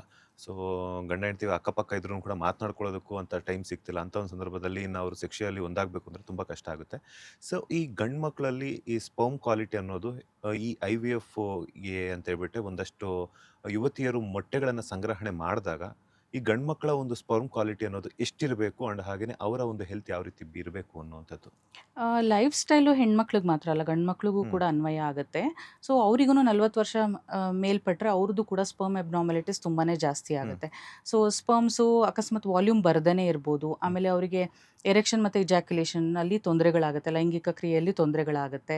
ಆಮೇಲೆ ಸ್ಟ್ರೆಸ್ಸು, ಅನ್ನೋಯಿಂಗ್ಲಿ ಅವರ ಹ್ಯಾಬಿಟ್ಸು, ಸ್ಮೋಕಿಂಗು, ಡ್ರಿಂಕ್ಸು, ಆಮೇಲೆ ಅವರ ಬೊಜ್ಜು, ತುಂಬ ಒಬೆಸಿಟಿ ಇರುತ್ತೆ. ಎಸ್ಪೆಷಲಿ ಸೆಂಟ್ರಲ್ ಒಬೆಸಿಟಿ ಅಂತ ಹೇಳ್ತೀವಿ, ಅಂದರೆ ಅವರ ಹೊಟ್ಟೆಯ ಭಾಗದಲ್ಲಿ ಶೇಖರಣೆ ಆಗುವಂತಹ ಕೊಬ್ಬು, ಇದರಿಂದಾಗಿ ತೊಂದರೆಗಳಾಗುತ್ತೆ.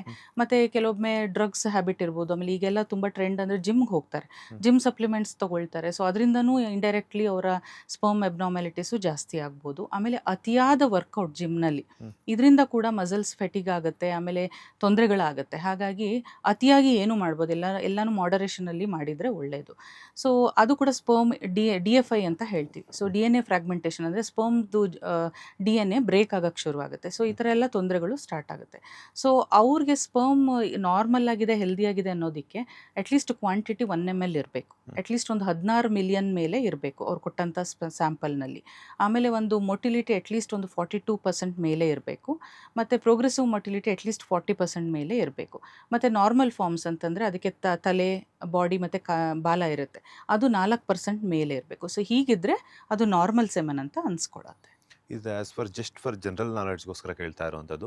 ಈಗ ಹೆಣ್ಮಕ್ಳು ಮೊಟ್ಟೆಗಳನ್ನು ಸಂಗ್ರಹಣೆ ಮಾಡಿದಾಗ ಹತ್ತತ್ರ ಒಂದು 20 ವರ್ಷಗಳ ಕಾಲ ಅದು ಬದುಕಿರುತ್ತೆ ಅಂತ ಹೇಳಿದ್ರಿ.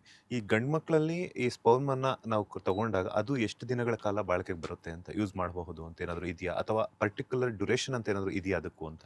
ಖಂಡಿತ. ಹೆಣ್ಮಕ್ಳಲ್ಲಿ ಹೇಗೆ ನಾವು ಊಸೈಟ್ ಕ್ರಯೋಪ್ರಿಸರ್ವೇಷನ್ ಮಾಡ್ತೀವಿ, ಹಾಗೆ ಗಂಡಸರಲ್ಲೂ ಕೂಡ ಸ್ಪರ್ಮ್ಸನ್ನು ನಾವು ಫ್ರೀಸ್ ಮಾಡಿ ಇಡ್ಬೋದು.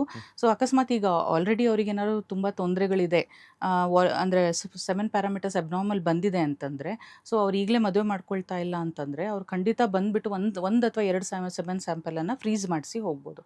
ಸೊ ಅದು ಕೂಡ ಒಂದು 20 ವರ್ಷದವರೆಗೂ ಇಟ್ಕೊಳ್ಬೋದು, ಯಾವುದೇ ರೀತಿಯ ತೊಂದರೆಗಳಿಲ್ಲ. ಸೊ ರಿನ್ಯೂವಲ್ ಚಾರ್ಜಸ್ ಕಟ್ಕೊಂಡು ಬಂದರೆ ಸಾಕಾಗುತ್ತೆ. ಸೊ ಯಾವಾಗ ಅವರಿಗೆ ಮದುವೆ ಆಗತ್ತೆ, ಆವಾಗ ಅವರ ವೈಫನ್ನು ಕರ್ಕೊಂಡು ಬಂದು IVF ಮುಖಾಂತರ ಇದು ಮಾಡ್ಕೊಳ್ಬೋದು. ಯಾರಿಗೆ ಕ್ಯಾನ್ಸರಿಂದ ಬಳಲ್ತಾ ಇದ್ದಾರೆ, ಹ್ಮ್. ಸೊ ಅವರು ಕೂಡ ಕೀಮೋಥೆರಪಿ, ರೇಡಿಯೋಥೆರಪಿ ಬಿಗಿನ್ ಮಾಡೋಕ್ಕಿಂತ ಮುಂಚೆನೇ ಬಂದು ಒಂದು 2 ಸೆಮೆನ್ ಸ್ಯಾಂಪಲ್ಗಳನ್ನು ಫ್ರೀಸ್ ಮಾಡಿಟ್ಟು ಹೋದರೆ, ಸೊ ಆವಾಗ ಅವರು ಸ್ಪರ್ಮ್ಗಳು ಸುರಕ್ಷಿತವಾಗಿ ಇರ್ತವೆ. ಅಂದ್ರೆ ಈ ಕ್ಯಾನ್ಸರ್ ಟ್ರೀಟ್ಮೆಂಟ್ ತಗೊಂಡಾಗ ಅದು ಸ್ಪರ್ಮ್ಗೂ ಎಫೆಕ್ಟ್ ಆಗುವಂತ ಚಾನ್ಸಸ್ ಹೌದು ಇರುತ್ತೆ. ಹೌದು, ಹೆಣ್ಮಕ್ಳಲ್ಲೂ ಅಷ್ಟೇನೆ, ಹಾ, ಗಂಡು ಹಾ. ಮಕ್ಳಲ್ಲೂ ಅಷ್ಟೇನೆ. ಸೊ ಅವ್ರದ್ದು ಓವರಿ ಮತ್ತು ಇದು ಟೆಸ್ಟಿಸು ಡ್ಯಾಮೇಜ್ ಆಗೋ ಸಾಧ್ಯತೆ ಇರುತ್ತೆ. ಹಾಗಾಗಿ ಯಾರು ಕ್ಯಾನ್ಸರ್ ಡಯಾಗ್ನೋಸಿಸ್ ಆಗಿದೆ ಅವರು ಅದಕ್ಕಿಂತ ಮುಂಚೆನೆ ಬಂದ್ಬಿಟ್ಟು ಫ್ರೀಸ್ ಮಾಡಿಸೋದ್ರೆ ಒಳ್ಳೆಯದು. ಎಸ್ ಮ್ಯಾಮ್, ಈಗ IVF ಕೇಂದ್ರಗಳಿಗೆ ಕಂಪ್ಯಾರಿಸನ್ ಮಾಡಿಕೊಂಡ್ರೆ NU ಹಾಸ್ಪಿಟಲ್ನಲ್ಲಿ ಗರ್ಭಧಾರಣೆಯ ಚಿಕಿತ್ಸೆ ಯಾವ ರೀತಿ ಇರುತ್ತೆ ಅಂಡ್ ಹಾಗೇನೆ ಅದರ ಒಂದು ಜನರಲ್ ಪ್ರೋಸೆಸ್ ಯಾವ ರೀತಿ ಇರುತ್ತೆ ಅಂತ?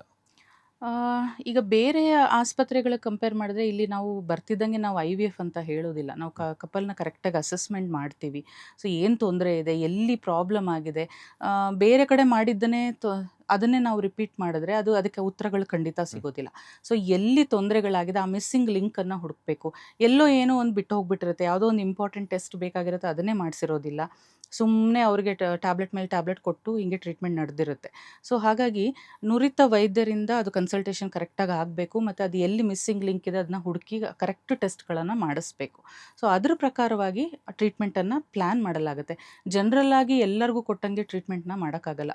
ಆ ಕಪಲ್ಗೆ ಏನು ಬೇಕು ಅನ್ನೋದನ್ನು ನಾವು ಕರೆಕ್ಟಾಗಿ ನೋಡಿ ನಿರ್ಧಾರ ಮಾಡಬೇಕಾಗತ್ತೆ. ಮತ್ತು ನಮ್ಮ ಲ್ಯಾಬ್ ಕೂಡ ನುರಿತ ಎಂಬ್ರಿಯಾಲಜಿಸ್ಟ್ ಇದ್ದಾರೆ, ತುಂಬ ಎಕ್ಸ್ಪೀರಿಯನ್ಸ್ಡ್ ಎಂಬ್ರಿಯಾಲಜಿಸ್ಟ್ ಇದ್ದಾರೆ. ಸೊ ಲ್ಯಾಬ್ನಲ್ಲಿ ನಮ್ಮಲ್ಲಿ ಎಲ್ಲ ಅಡ್ವಾನ್ಸ್ಡ್ ಟೆಕ್ನಾಲಜಿ ಇದೆ. ಈಗ ಎಂಬ್ರಿಯೋ ಬಯಾಪ್ಸಿ ಅಂತ ಹೇಳ್ತೀವಿ, ಆ ಒಂದು ಎಂಬ್ರಿಯೋ ಬಯಾಪ್ಸಿ ಅನ್ನೋ ಫೆಸಿಲಿಟಿ ಇದೆ. ಈರಾ ಅಂತ ಹೇಳ್ಬಿಟ್ಟು ಇದು ಕೂಡ ಒಂದು ಅಡ್ವಾನ್ಸ್ಡ್ ಇದು ಟೆಸ್ಟ್, ಅದು ನಮ್ಮಲ್ಲಿ ಇದೆ.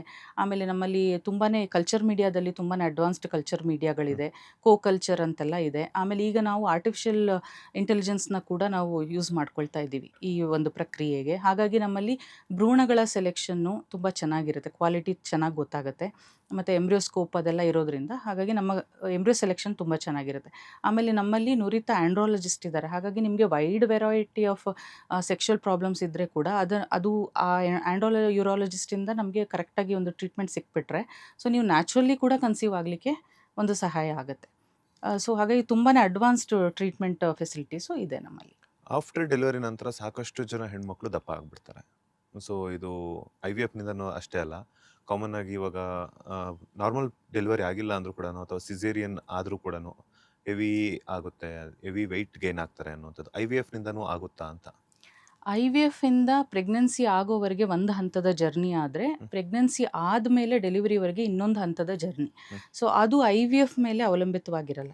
ಸೊ ಪ್ರೆಗ್ನೆಂಟ್ ಆದಮೇಲೆ ಅದರದ್ದೇ ಆದ ಸಮಸ್ಯೆಗಳು ಮತ್ತು ತೊಂದರೆಗಳು ಸ್ಟಾರ್ಟ್ ಆಗಿಬಿಡುತ್ತೆ. ಸೊ ನಾರ್ಮಲ್ಲಾಗಿ ಪ್ರೆಗ್ನೆಂಟ್ ಲೇಡೀಸ್ ಹೇಗೆ ಕನ್ಸೀವ್ ಆಗ್ತಾರೆ ಅದೇ ಥರನೇ ಈ IVF ಕನ್ಸೀವ್ ಆಗಿರೋರ್ದು ಕೂಡ ಜರ್ನಿ ಇರುತ್ತೆ. ಬಟ್ ನಾವೇನು ಹೇಳ್ತೀವಿ, ನೀವು IVF ಮಾಡಿಸ್ಕೊಂಡಿದ್ದೀರಾ ಅಂದ ತಕ್ಷಣ ಬೆಡ್ ರೆಸ್ಟ್ ಮಾಡಬೇಡಿ ಅಂತಲೇ ಹೇಳಿರ್ತೀವಿ. ಬಟ್ ಹೆದರ್ಕೊಂಡ್ಬಿಟ್ಟು ಎಲ್ಲಿ ಭ್ರೂಣ ಹೊರಗಡೆ ಬಂದುಬಿಡುತ್ತೆ ಅಂತ ನಮ್ಮ ಜನರಲ್ಲಿ ತಪ್ಪು ಕಲ್ಪನೆ. ಹಾಗಾಗಿ ಏನು ಮಾಡ್ತಾರೆ, ಓಡಾಡೋದೇ ಇಲ್ಲ. ಬೆಡ್ ರೆಸ್ಟ್ ಅಂದರೆ ಬೆಡ್ ಮೇಲೆ ಕೂತಿರುತ್ತೆ, ಎದ್ದು ಕೆಳಗಡೆನೂ ಕಾಲಿಡಲ್ಲ. ಸೊ ಅದರಿಂದ ಏನಾಗುತ್ತೆ, ವೆಯ್ಟ್ ಗೇನ್ ಇನ್ಕ್ರೀಸ್ ಆಗುತ್ತೆ. ಆಮೇಲೆ IVF ಮಾಡಿಬಿಟ್ಟಿದ್ದಾರೆ, ಚೆನ್ನಾಗಿ ತಿನ್ನು ಅಂತ ಮನೆಯವ್ರು ಚೆನ್ನಾಗಿ ತಿನ್ನಿಸ್ತಾರೆ, ಸೊ ವೆಯ್ಟ್ ಗೇನ್ ಆಗುತ್ತೆ. ಆಮೇಲೆ ಕಾಲಿಂದು ರಕ್ತನಾಳಗಳಲ್ಲಿ ರಕ್ತ ಹೆಪ್ಕೊಳ್ಕೊಳ್ಳುತ್ತೆ ಆ ಥರ ಓಡಾಡಲಿಲ್ಲ ಅಂತಂದರೆ. ಆಮೇಲೆ ನೀರು ಕೂಡ ಸರಿಯಾಗಿ ಕುಡಿಯೋದಿಲ್ಲ. ಹೀಗಾಗಿ ಕಾಂಪ್ಲಿಕೇಶನ್ಸ್ ಆಗೋದು IVFನಿಂದ ಅಲ್ಲ, ಜನರದ್ದು ತಪ್ಪು ಕಲ್ಪನೆಗಳಿಂದ. ಆಮೇಲೆ ಪ್ರೆಗ್ನೆನ್ಸಿನಲ್ಲಿ ಸಾಕಷ್ಟು ಬದಲಾವಣೆಗಳಾಗುತ್ತೆ. ಸೊ ಹಾಗಾಗಿ ಅದು IVFಯಿಂದನೇ ಆಗಬೇಕಂತಿಲ್ಲ, ಜನರಲಾಗಿ ನಾರ್ಮಲ್ ಪ್ರೆಗ್ನೆನ್ಸಿನಲ್ಲಿ ಏನೇನಾಗುತ್ತೆ ಅದು ಇವರಿಗೂ ಕೂಡ ಆಗುತ್ತೆ. ಆ ಥರ ಅತಿಯಾದ್ರೆ ಅಮೃತ ಕೂಡ ವಿಷ ಹೌದು ಅನ್ನುವಂಥ ಗಾದೆ ಮಾತಿದೆ. ಹೌದು. ಸೊ ನೀವೇ ಹೇಳ್ತಾ ಇದ್ರಿ, ಈಗ ಅತಿಯಾದಂತಹ ಊಟ ತಿನ್ನಿಸುವಂಥದ್ದಾಗಿರ್ಬೋದು ಅಥವಾ ಬೆಡ್ ರೆಸ್ಟ್ ಹೇಳಿದ್ದಾರೆ ಅಂತ ಹೇಳ್ಬಿಟ್ಟು, ಈಗ ನಮ್ಮಲ್ಲಿ ವಿಟಮಿನ್ಸ್ ಆಗಿರ್ಬೋದು ಅಥವಾ ಕ್ಯಾಲ್ಶಿಯಮ್ಸ್ ಆಗಿರ್ಬೋದು ಸಾಕಷ್ಟು ಕೊರತೆ ಇರುತ್ತೆ. ಅಂತ ಒಂದು ಸಂದರ್ಭದಲ್ಲಿ ಡಾಕ್ಟರ್ಸು ಒಂದೆರಡು ದಿನಗಳ ಕಾಲ ಒಂದಷ್ಟು ಟ್ಯಾಬ್ಲೆಟ್ಸನ್ನು ಕೊಡ್ತಾರೆ. ಇವರು ಊಟನೇ ತಿನ್ನೋದಿಲ್ಲ, ಆ ಟ್ಯಾಬ್ಲೆಟ್ಸ್ ತಗೊಂಡ್ರೆ ಸರಿ ಹೋಗುತ್ತೆ ಅಂತ ಹೇಳ್ಬಿಟ್ಟು ಟ್ಯಾಬ್ಲೆಟ್ಸ್ನ ಮೊರೆ ಹೋಗ್ತಾರೆ. ಆ ಟ್ಯಾಬ್ಲೆಟ್ ತಗೊಳ್ಳೋದ್ರಿಂದ ಗರ್ಭಧಾರಣೆ ಆಗುವಂಥದ್ದು ಏನಿರುತ್ತಲ್ಲ ಅದಕ್ಕೇನಾದ್ರು ಎಫೆಕ್ಟ್ ಆಗುತ್ತಾ ಅಂತ? ಟ್ಯಾಬ್ಲೆಟ್ಸ್ಗಳು ನಾವು ಲೈಫ್ ಲಾಂಗ್ ಕೊಡೋದಿಲ್ಲ, ಅಥವಾ ಡೆಲಿವರಿ ಆಗೋವರೆಗೂ ನೀವು ಕೆಲವು ನೀವು ಕೊಡೋದು. ಒಂದೆರಡು ದಿನಗಳ ಕಾಲ ಹೌದು. ಏನಾದ್ರು ಕ್ಯಾಲ್ಸಿಯಂ ಕಡಿಮೆ ಹ್ಮ್ ಇರುತ್ತೆ, ಒಂದೆರಡು ದಿನ ಯೂಸ್ ಮಾಡಿದ್ರೆ ಸರಿ ಹ್ಮ್ ಹೋಗುತ್ತೆ. ಬಟ್ ಅವ್ರು ಅದಕ್ಕೆ ಅಡಿಕ್ಟ್ ಆಗ್ಬಿಡ್ತಿರ್ತಾರೆ. ಅಡಿಕ್ಟು ನಮಗೆ ಗೊತ್ತಾಗದೆ ಅವ್ರು ಅಡಿಕ್ಟ್ ಆಗಿಬಿಟ್ರೆ ಅದು ಖಂಡಿತ ತಪ್ಪು. ಹ್ಮ್ ಸೊ ಏನೇ ಟ್ಯಾಬ್ಲೆಟ್ಸ್ ತೊಗೊಳ್ಬೇಕು ಅಂತಂದ್ರೆ ಡಾಕ್ಟರ್ನ ಕೇಳಿಬಿಟ್ಟು ಕನ್ಸಲ್ಟೇಷನ್ ಮಾಡಿ ಅದನ್ನು ತೊಗೊಂಡ್ರೆ ಉತ್ತಮ. ಹ್ಮ್ ಇಲ್ಲ ಅಂತಂದರೆ ಅದೇ ನೀವು ಹೇಳ್ದಂಗೆ ಅಮೃತ ಕೂಡ ವಿಷ ಆಗುತ್ತೆ ಅನ್ನುವಂಥದ್ದು ಖಂಡಿತ. ಎಸ್ ಮ್ಯಾಮ್, ಬಂಜೇತನಕ್ಕೆ ಯಾವ ರೀತಿಯಂತಹ ಟ್ರೀಟ್ಮೆಂಟ್ ಇದೆ, ಅದಕ್ಕೆ ಏನಾದ್ರೂ ಸೊಲ್ಯೂಷನ್ಸ್ನ ಕೊಡೋದಾದ್ರೆ, ಯಾಕಂದ್ರೆ ಇತ್ತೀಚಿನ ದಿನಗಳಲ್ಲಿ ಸಾಕಷ್ಟು ಕೇಸಸ್ನ ನಾವು ನೋಡ್ತಾ ಇದ್ದೀವಿ. ಅದರಲ್ಲೂ ಕೂಡ ಈ ಟ್ರಾವೆಲಿಂಗ್ ಮಾಡೋದಾಗಿರ್ಬೋದು ಅಥವಾ IT BT ಆಗಿರ್ಬೋದು ಸಾಕಷ್ಟು ಕೇಸಸ್ ನಾವು ನೋಡ್ತಾ ಇದ್ವಿ. ಅದ್ರ ಬಗ್ಗೆ ಹೇಳೋದಾದ್ರೆ? ಸೊ ಬಂಜೆತನ ಅಂತ ಬಂದಾಗ ಹೆಣ್ಣು ಮತ್ತು ಗಂಡು ಇಬ್ಬರನ್ನು ಒಟ್ಟಿಗೆನೇ ನಾವು ಪರಿಶೀಲನೆ ಮಾಡಬೇಕು. ಸೊ ಇವ್ರಿಗೆ ಫಸ್ಟ್ ಟ್ರೀಟ್ಮೆಂಟ್ ಕೊಟ್ಟು ಆಮೇಲೆ ಗಂಡಸಿಗೆ ಕೊಡ್ತೀನಿ ಅಂದರೆ ಅದು ತಪ್ಪು. ಇದು ಟ್ರೀಟ್ಮೆಂಟ್ ಪ್ರೋಟೋಕಾಲ್. ಹಾಗಾಗಿ ಇಬ್ಬರನ್ನು ಒಟ್ಟಿಗೆ ಕರೆಸ್ಬಿಟ್ಟು ಒಟ್ಟಿಗೆನೇ ಅವ್ರನ್ನ ಟೆಸ್ಟಿಂಗ್ ಮಾಡಿ ಒಟ್ಟಿಗೆನೇ ಟ್ರೀಟ್ಮೆಂಟ್ ಸ್ಟಾರ್ಟ್ ಮಾಡಬೇಕು. ಸೊ ಹೆಣ್ಣು ಮತ್ತು ಗಂಡು ಇಬ್ಬರಲ್ಲೂ ಕೂಡ ತೊಂದರೆಗಳಿರುತ್ತೆ. ಸೊ ಹೆಂಗಸರನ್ನು ಗಂಡಸರನ್ನು ಕರೆಕ್ಟಾಗಿ ಟೆಸ್ಟ್ ಮಾಡಿ ಏನು ತೊಂದರೆ ಇದೆ ಅಂತ ಇದು ಮಾಡಿಕೊಂಡು ಟ್ರೀಟ್ಮೆಂಟನ್ನು ಪ್ಲ್ಯಾನ್ ಮಾಡಬೇಕು.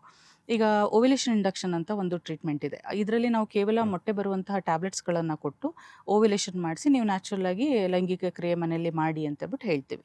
ಸೊ ಇದು ಒಂದು ಥರದ ಟ್ರೀಟ್ಮೆಂಟ್. ಇದು ಬಹಳ ಕಡಿಮೆ ಇದು ಸ್ಟಾರ್ಟಿಂಗ್ ಲೆವೆಲ್ ಆಫ್ ಟ್ರೀಟ್ಮೆಂಟ್. ಅದಾದ ನಂತರ ಇದು ಕೆಲವು ಹಂತದಲ್ಲಿ ಆಗಲಿಲ್ಲ ಅಂದಾಗ ನೆಕ್ಸ್ಟ್ ಲೆವೆಲ್ ಆಫ್ ಟ್ರೀಟ್ಮೆಂಟ್ ಅಂದರೆ IUI ಅಂತ ಹೇಳ್ತೀವಿ. ಸೊ IUIನ ನಾನು ಆಲ್ರೆಡಿ ಎಕ್ಸ್ಪ್ಲೇನ್ ಮಾಡಿದ್ದೀನಿ. ಇದು ಹಸ್ಬೆಂಡ್ದು ಸೀಮನನ್ನು ಪ್ರಾಸೆಸ್ ಮಾಡಿ ಒಂದು ಸಿರಿಂಜ್ ಮುಖಾಂತರ ಓವ್ಯುಲೇಷನ್ ಟೈಮಲ್ಲಿ ಗರ್ಭಕೋಶದ ಒಳಗಡೆ ಇಂಜೆಕ್ಟ್ ಮಾಡುವಂಥದ್ದು. ಇನ್ನು ಅದರ ನೆಕ್ಸ್ಟ್ ಟ್ರೀಟ್ಮೆಂಟ್ ಅಂದರೆ IVF ಕೂಡ ನಾನು ಆಲ್ರೆಡಿ ಹೇಳಿದ್ದೀನಿ. ಇದು ಎಗ್ ಎಲ್ಲ ಬಂದಾಗ ಹಾರ್ಮೋನಲ್ ಇಂಜೆಕ್ಷನ್ಸ್ ಕೊಟ್ಟು ಒಂದು 8ರಿಂದ 10 ದಿನ ಆಮೇಲೆ ಎಗ್ಸ್ ಎಲ್ಲ ಬಂದಮೇಲೆ ಆ ಎಗ್ಗಿಗೆ ಸ್ಪರ್ಮನ್ನು ಇಂಜೆಕ್ಟ್ ಮಾಡಿ ಅವು ಭ್ರೂಣಗಳಾದಮೇಲೆ ಅದನ್ನು ಗರ್ಭಕೋಶಕ್ಕೆ ಟ್ರಾನ್ಸ್ಫರ್ ಮಾಡುವಂಥದ್ದು. ಈ IVFಲ್ಲೂ ಕೂಡ ಆಗಲಿಲ್ಲ ಅಂತಂದಾಗ ನಮಗೆ ಇನ್ನೂ ಆಪ್ಷನ್ಸ್ ಏನಂತಂದರೆ ಆಕೆಯ ಎಗ್ಸಿಂದ ಆಗ್ತಾ ಇಲ್ಲ ಅಂತಂದರೆ ನಾವು ಡೋನರ್ ಎಗ್ಗನ್ನು ತೊಗೊಂಡು ಹಸ್ಬೆಂಡ್ದು ಸ್ಪರ್ಮ್ ಜೊತೆ ಇದು ಮಾಡಿಬಿಟ್ಟು IVF ಮಾಡ್ಕೋಬೋದು. ಅಕಸ್ಮಾತ್ ಸ್ಪರ್ಮ್ಸಲ್ಲೇ ತೊಂದರೆಗಳಿದೆ, ಈ ಸ್ಪರ್ಮ್ ತುಂಬ ಡ್ಯಾಮೇಜ್ ಆಗೋಗಿದೆ ಅಂತಂದರೆ ಹೆಂಡತಿಯ ಎಗ್ಗೆ ಬೇರೆಯವ್ರದ್ದು ಡೋನರ್ದು ಸ್ಪರ್ಮನ್ನು ಇಂಜೆಕ್ಟ್ ಮಾಡಿ ನಾವು IVFನ್ನು ಮಾಡ್ಕೊಳ್ಬೋದು. ಇವು ಎರಡೂ ಆಗ್ತಾ ಇಲ್ಲ ಅಂತಂದರೆ ಆಗ ಬೇರೆಯವ್ರದ್ದು ಎಗ್ಗು ಬೇರೆಯವ್ರದ್ದು ಸ್ಪರ್ಮ್ ಈ ಥರ ಕಾಂಬಿನೇಷನನ್ನು ಮಾಡಿ ಇದು ಮಾಡ್ಕೊಳ್ಬೋದು. ಆಗಲೂ ಆಗಲಿಲ್ಲ ಅಂದರೆ ಸರೋಗೆಸಿ ಅಂತಂದರೆ ಬಾಡಿಗೆ ತಾಯಿ ಬೇರೆಯವರ ಗರ್ಭಕೋಶಕ್ಕೆ ಇವ್ರದ್ದು ಭ್ರೂಣವನ್ನು ವರ್ಗ ಮಾಡಿ ಪ್ರೆಗ್ನೆಂಟ್ ಆಗುವಂಥದ್ದು. ಸೊ ಈ ಥರದ್ದು ಇಷ್ಟು ವಿಧವಾದ ಟ್ರೀಟ್ಮೆಂಟ್ಗಳು ಇದೆ. ಎಸ್ ಮ್ಯಾಮ್, ಅತಿಯಾದ ಮೊಬೈಲ್ ಬಳಕೆ ಆಗಿರ್ಬೋದು, ಲ್ಯಾಪ್ಟಾಪ್ ಆಗಿರ್ಬೋದು, ಈಗ ಎಲ್ಲೇ ಹೋದ್ರೂ ಕೂಡ ಟ್ರಾವೆಲಿಂಗಲ್ಲೂ ಕೂಡ ಸಾಕಷ್ಟು ಜನ ತಮ್ಮ ತೊಡೆಗಳ ಮೇಲೆ ಆಗಿರ್ಬೋದು ಲ್ಯಾಪ್ಟಾಪ್ ಇಟ್ಕೊಂಡು ವರ್ಕ್ ಮಾಡ್ತಾ ಹೋಗ್ತಾರೆ, ಗಂಟೆಗಟ್ಟಲೆ ಹೋಗ್ತಾ ಇದೆ. ಅದು ಕೂಡ ಬಂಜೆತನಕ್ಕೆ one of the main reason ಅಂತ ಹೇಳ್ಬಿಟ್ಟು ಕೇಳ್ಪಡ್ತಾ ಇದೆ. ನಿಜನಾ ಅದು? ಹೌದು. ಯಾಕಂತಂದರೆ ಈಗ ಪ್ಯಾಂಟ್ ಪಾಕೆಟಲ್ಲಿ ಮೊಬೈಲನ್ನು ಇಟ್ಕೊಂಡಾಗ ಆ ರೇಡಿಯೇಷನಿಂದ ಸೊ ಈಗ ಗಂಡಸರಲ್ಲಿ ಸ್ಪರ್ಮ್ ಕೌಂಟ್ಗಳು ಕಡಿಮೆ ಆಗುವಂಥದ್ದು ಇರುತ್ತೆ. ಸ್ಪರ್ಮ್ ಕೌಂಟ್ ಕಡಿಮೆ ಆಗುತ್ತೆ, ಅವುಗಳ ಮೊಟಿಲಿಟಿ ಕೂಡ ಕಡಿಮೆ ಆಗುತ್ತೆ. ಆಮೇಲೆ ಈವನ್ ಟೆಸ್ಟಿಸಲ್ಲೂ ಕೂಡ ಕೆಲವು ಚೇಂಜಸ್ಸು ಕಾಣಿಸ್ಕೊಳ್ಳುತ್ತೆ. ಸೊ ಹಾಗಾಗಿ ಸೊ ಆದಷ್ಟು ಸ್ಕ್ರೀನ್ ಟೈಮನ್ನು ಕಡಿಮೆ ಮಾಡೋದು ಒಳ್ಳೆಯದು. ನೀವು ಯೂಸ್ ಮಾಡಲೇಬೇಕು ಅಂತಂದರೆ ಟೇಬಲ್ ಟಾಪ್ ಲ್ಯಾಪ್ಟಾಪ್ಗಳನ್ನು ಯೂಸ್ ಮಾಡಿ ಅಂದರೆ ಬಾಡಿಯಿಂದ ದೂರವಾಗಿ ಇಟ್ಕೊಂಡು ಯೂಸ್ ಮಾಡ್ಕೊಳ್ಬೋದು. ಫ್ಯಾಮಿಲಿ ಪ್ಲಾನಿಂಗ್ ಆಪರೇಷನ್ ಅಂತ ಆದಮೇಲೆ ಮತ್ತೆ ಮಗು ಪಡೆಯಬಹುದಾ ಅಥವಾ ಪಡಿಬೇಕು ಅಂತಂದ್ರೆ ಏನೆಲ್ಲ ಜನರಲ್ ಪ್ರೋಸೆಸ್ ಇರುತ್ತೆ ಅಂತ? ಖಂಡಿತ. ಇದು ಟ್ಯುಬೆಕ್ಟಮಿ ಮಾಡಿಸ್ಕೊಂಡು ಬಿಟ್ಟಿರ್ತಾರೆ 1 ಅಥವಾ 2 ಮಗು ಆದಮೇಲೆ. ಆಮೇಲೆ ಏನೋ ಒಂದು ಅಚಾತುರ್ಯ ನಡೆದು ಈಗ ಇನ್ನೊಂದು ಮಗು ಬೇಕು ಅಂತ ಅವ್ರಿಗೆ ಎಷ್ಟೊಂದು ಜನಕ್ಕೆ ಅನಿಸುತ್ತೆ. ಸೊ ಆಗ ಬರ್ತಾರೆ ಅವರು. ಬಂದಾಗ ಫ್ಯಾಮಿಲಿ ಪ್ಲಾನಿಂಗ್ ಆಪ್ರೇಷನ್ ಯಾವ ರೀತಿ ಮಾಡಿದ್ದಾರೆ ಅಂತ ನೋಡ್ಕೊಳ್ಬೇಕು ನಾವು. ಕೈ ಆಪ್ರೇಷನ್ ಮಾಡಿದ್ದಾರೆ, ಕರೆಂಟ್ ಆಪ್ರೇಷನ್ ಮಾಡಿದ್ದಾರೆ, ಎಷ್ಟು ವರ್ಷದ ಹಿಂದೆ ಆಗಿದೆ ಅಂತೆಲ್ಲ ನೋಡಬೇಕಾಗತ್ತೆ. ಆಮೇಲೆ ಕೆಲವು ಟೆಸ್ಟ್ ಬೇಕಾಗುತ್ತೆ, HSG ಅಂತ ಮಾಡ್ತೀವಿ. ಟ್ಯೂಬ್ ಎಲ್ಲಿ ಯಾವ ಲೆವೆಲಲ್ಲಿ ಬ್ಲಾಕ್ ಆಗಿದೆ ಅಂತ ಒಂದು ಎಕ್ಸ್ರೇ ಮಾಡಿ ನೋಡ್ತೀವಿ. ಸೊ ಅದಾದ ನಂತರ ಟ್ಯೂಬಲ್ ರೀಕೆನಲೈಸೇಷನ್ ಆಪ್ರೇಷನ್ ಅಂತ ಬರುತ್ತೆ. ಅಂದರೆ ಗರ್ಭನಾಳಗಳ ಮರುಜೋಡಣೆ ಆಪ್ರೇಷನ್ ಅಂತ ಹೇಳ್ತೀವಿ. ಸೊ ಇದ್ರ ಮುಖಾಂತರ ಕೂಡ ನಾವು ಮಗುವನ್ನು ಅವ್ರಿಗೆ ಮಾಡಿಕೊಡ್ಬೋದು. ಇದು ಅಕಸ್ಮಾತ್ ಮಾಡೋಕ್ಕಾಗಲಿಲ್ಲ ಆಪ್ರೇಷನ್ನು, ಕೆಲವು ದಂಪತಿಗಳಿಗೆ ಮಾಡೋಕ್ಕಾಗೋದಿಲ್ಲ, ಆವಾಗ ನಾವು IVFನ್ನು ಸಜೆಸ್ಟ್ ಮಾಡ್ತೀವಿ. ಅದ್ರ ಮುಖಾಂತರ ಮಾಡ್ಕೊ.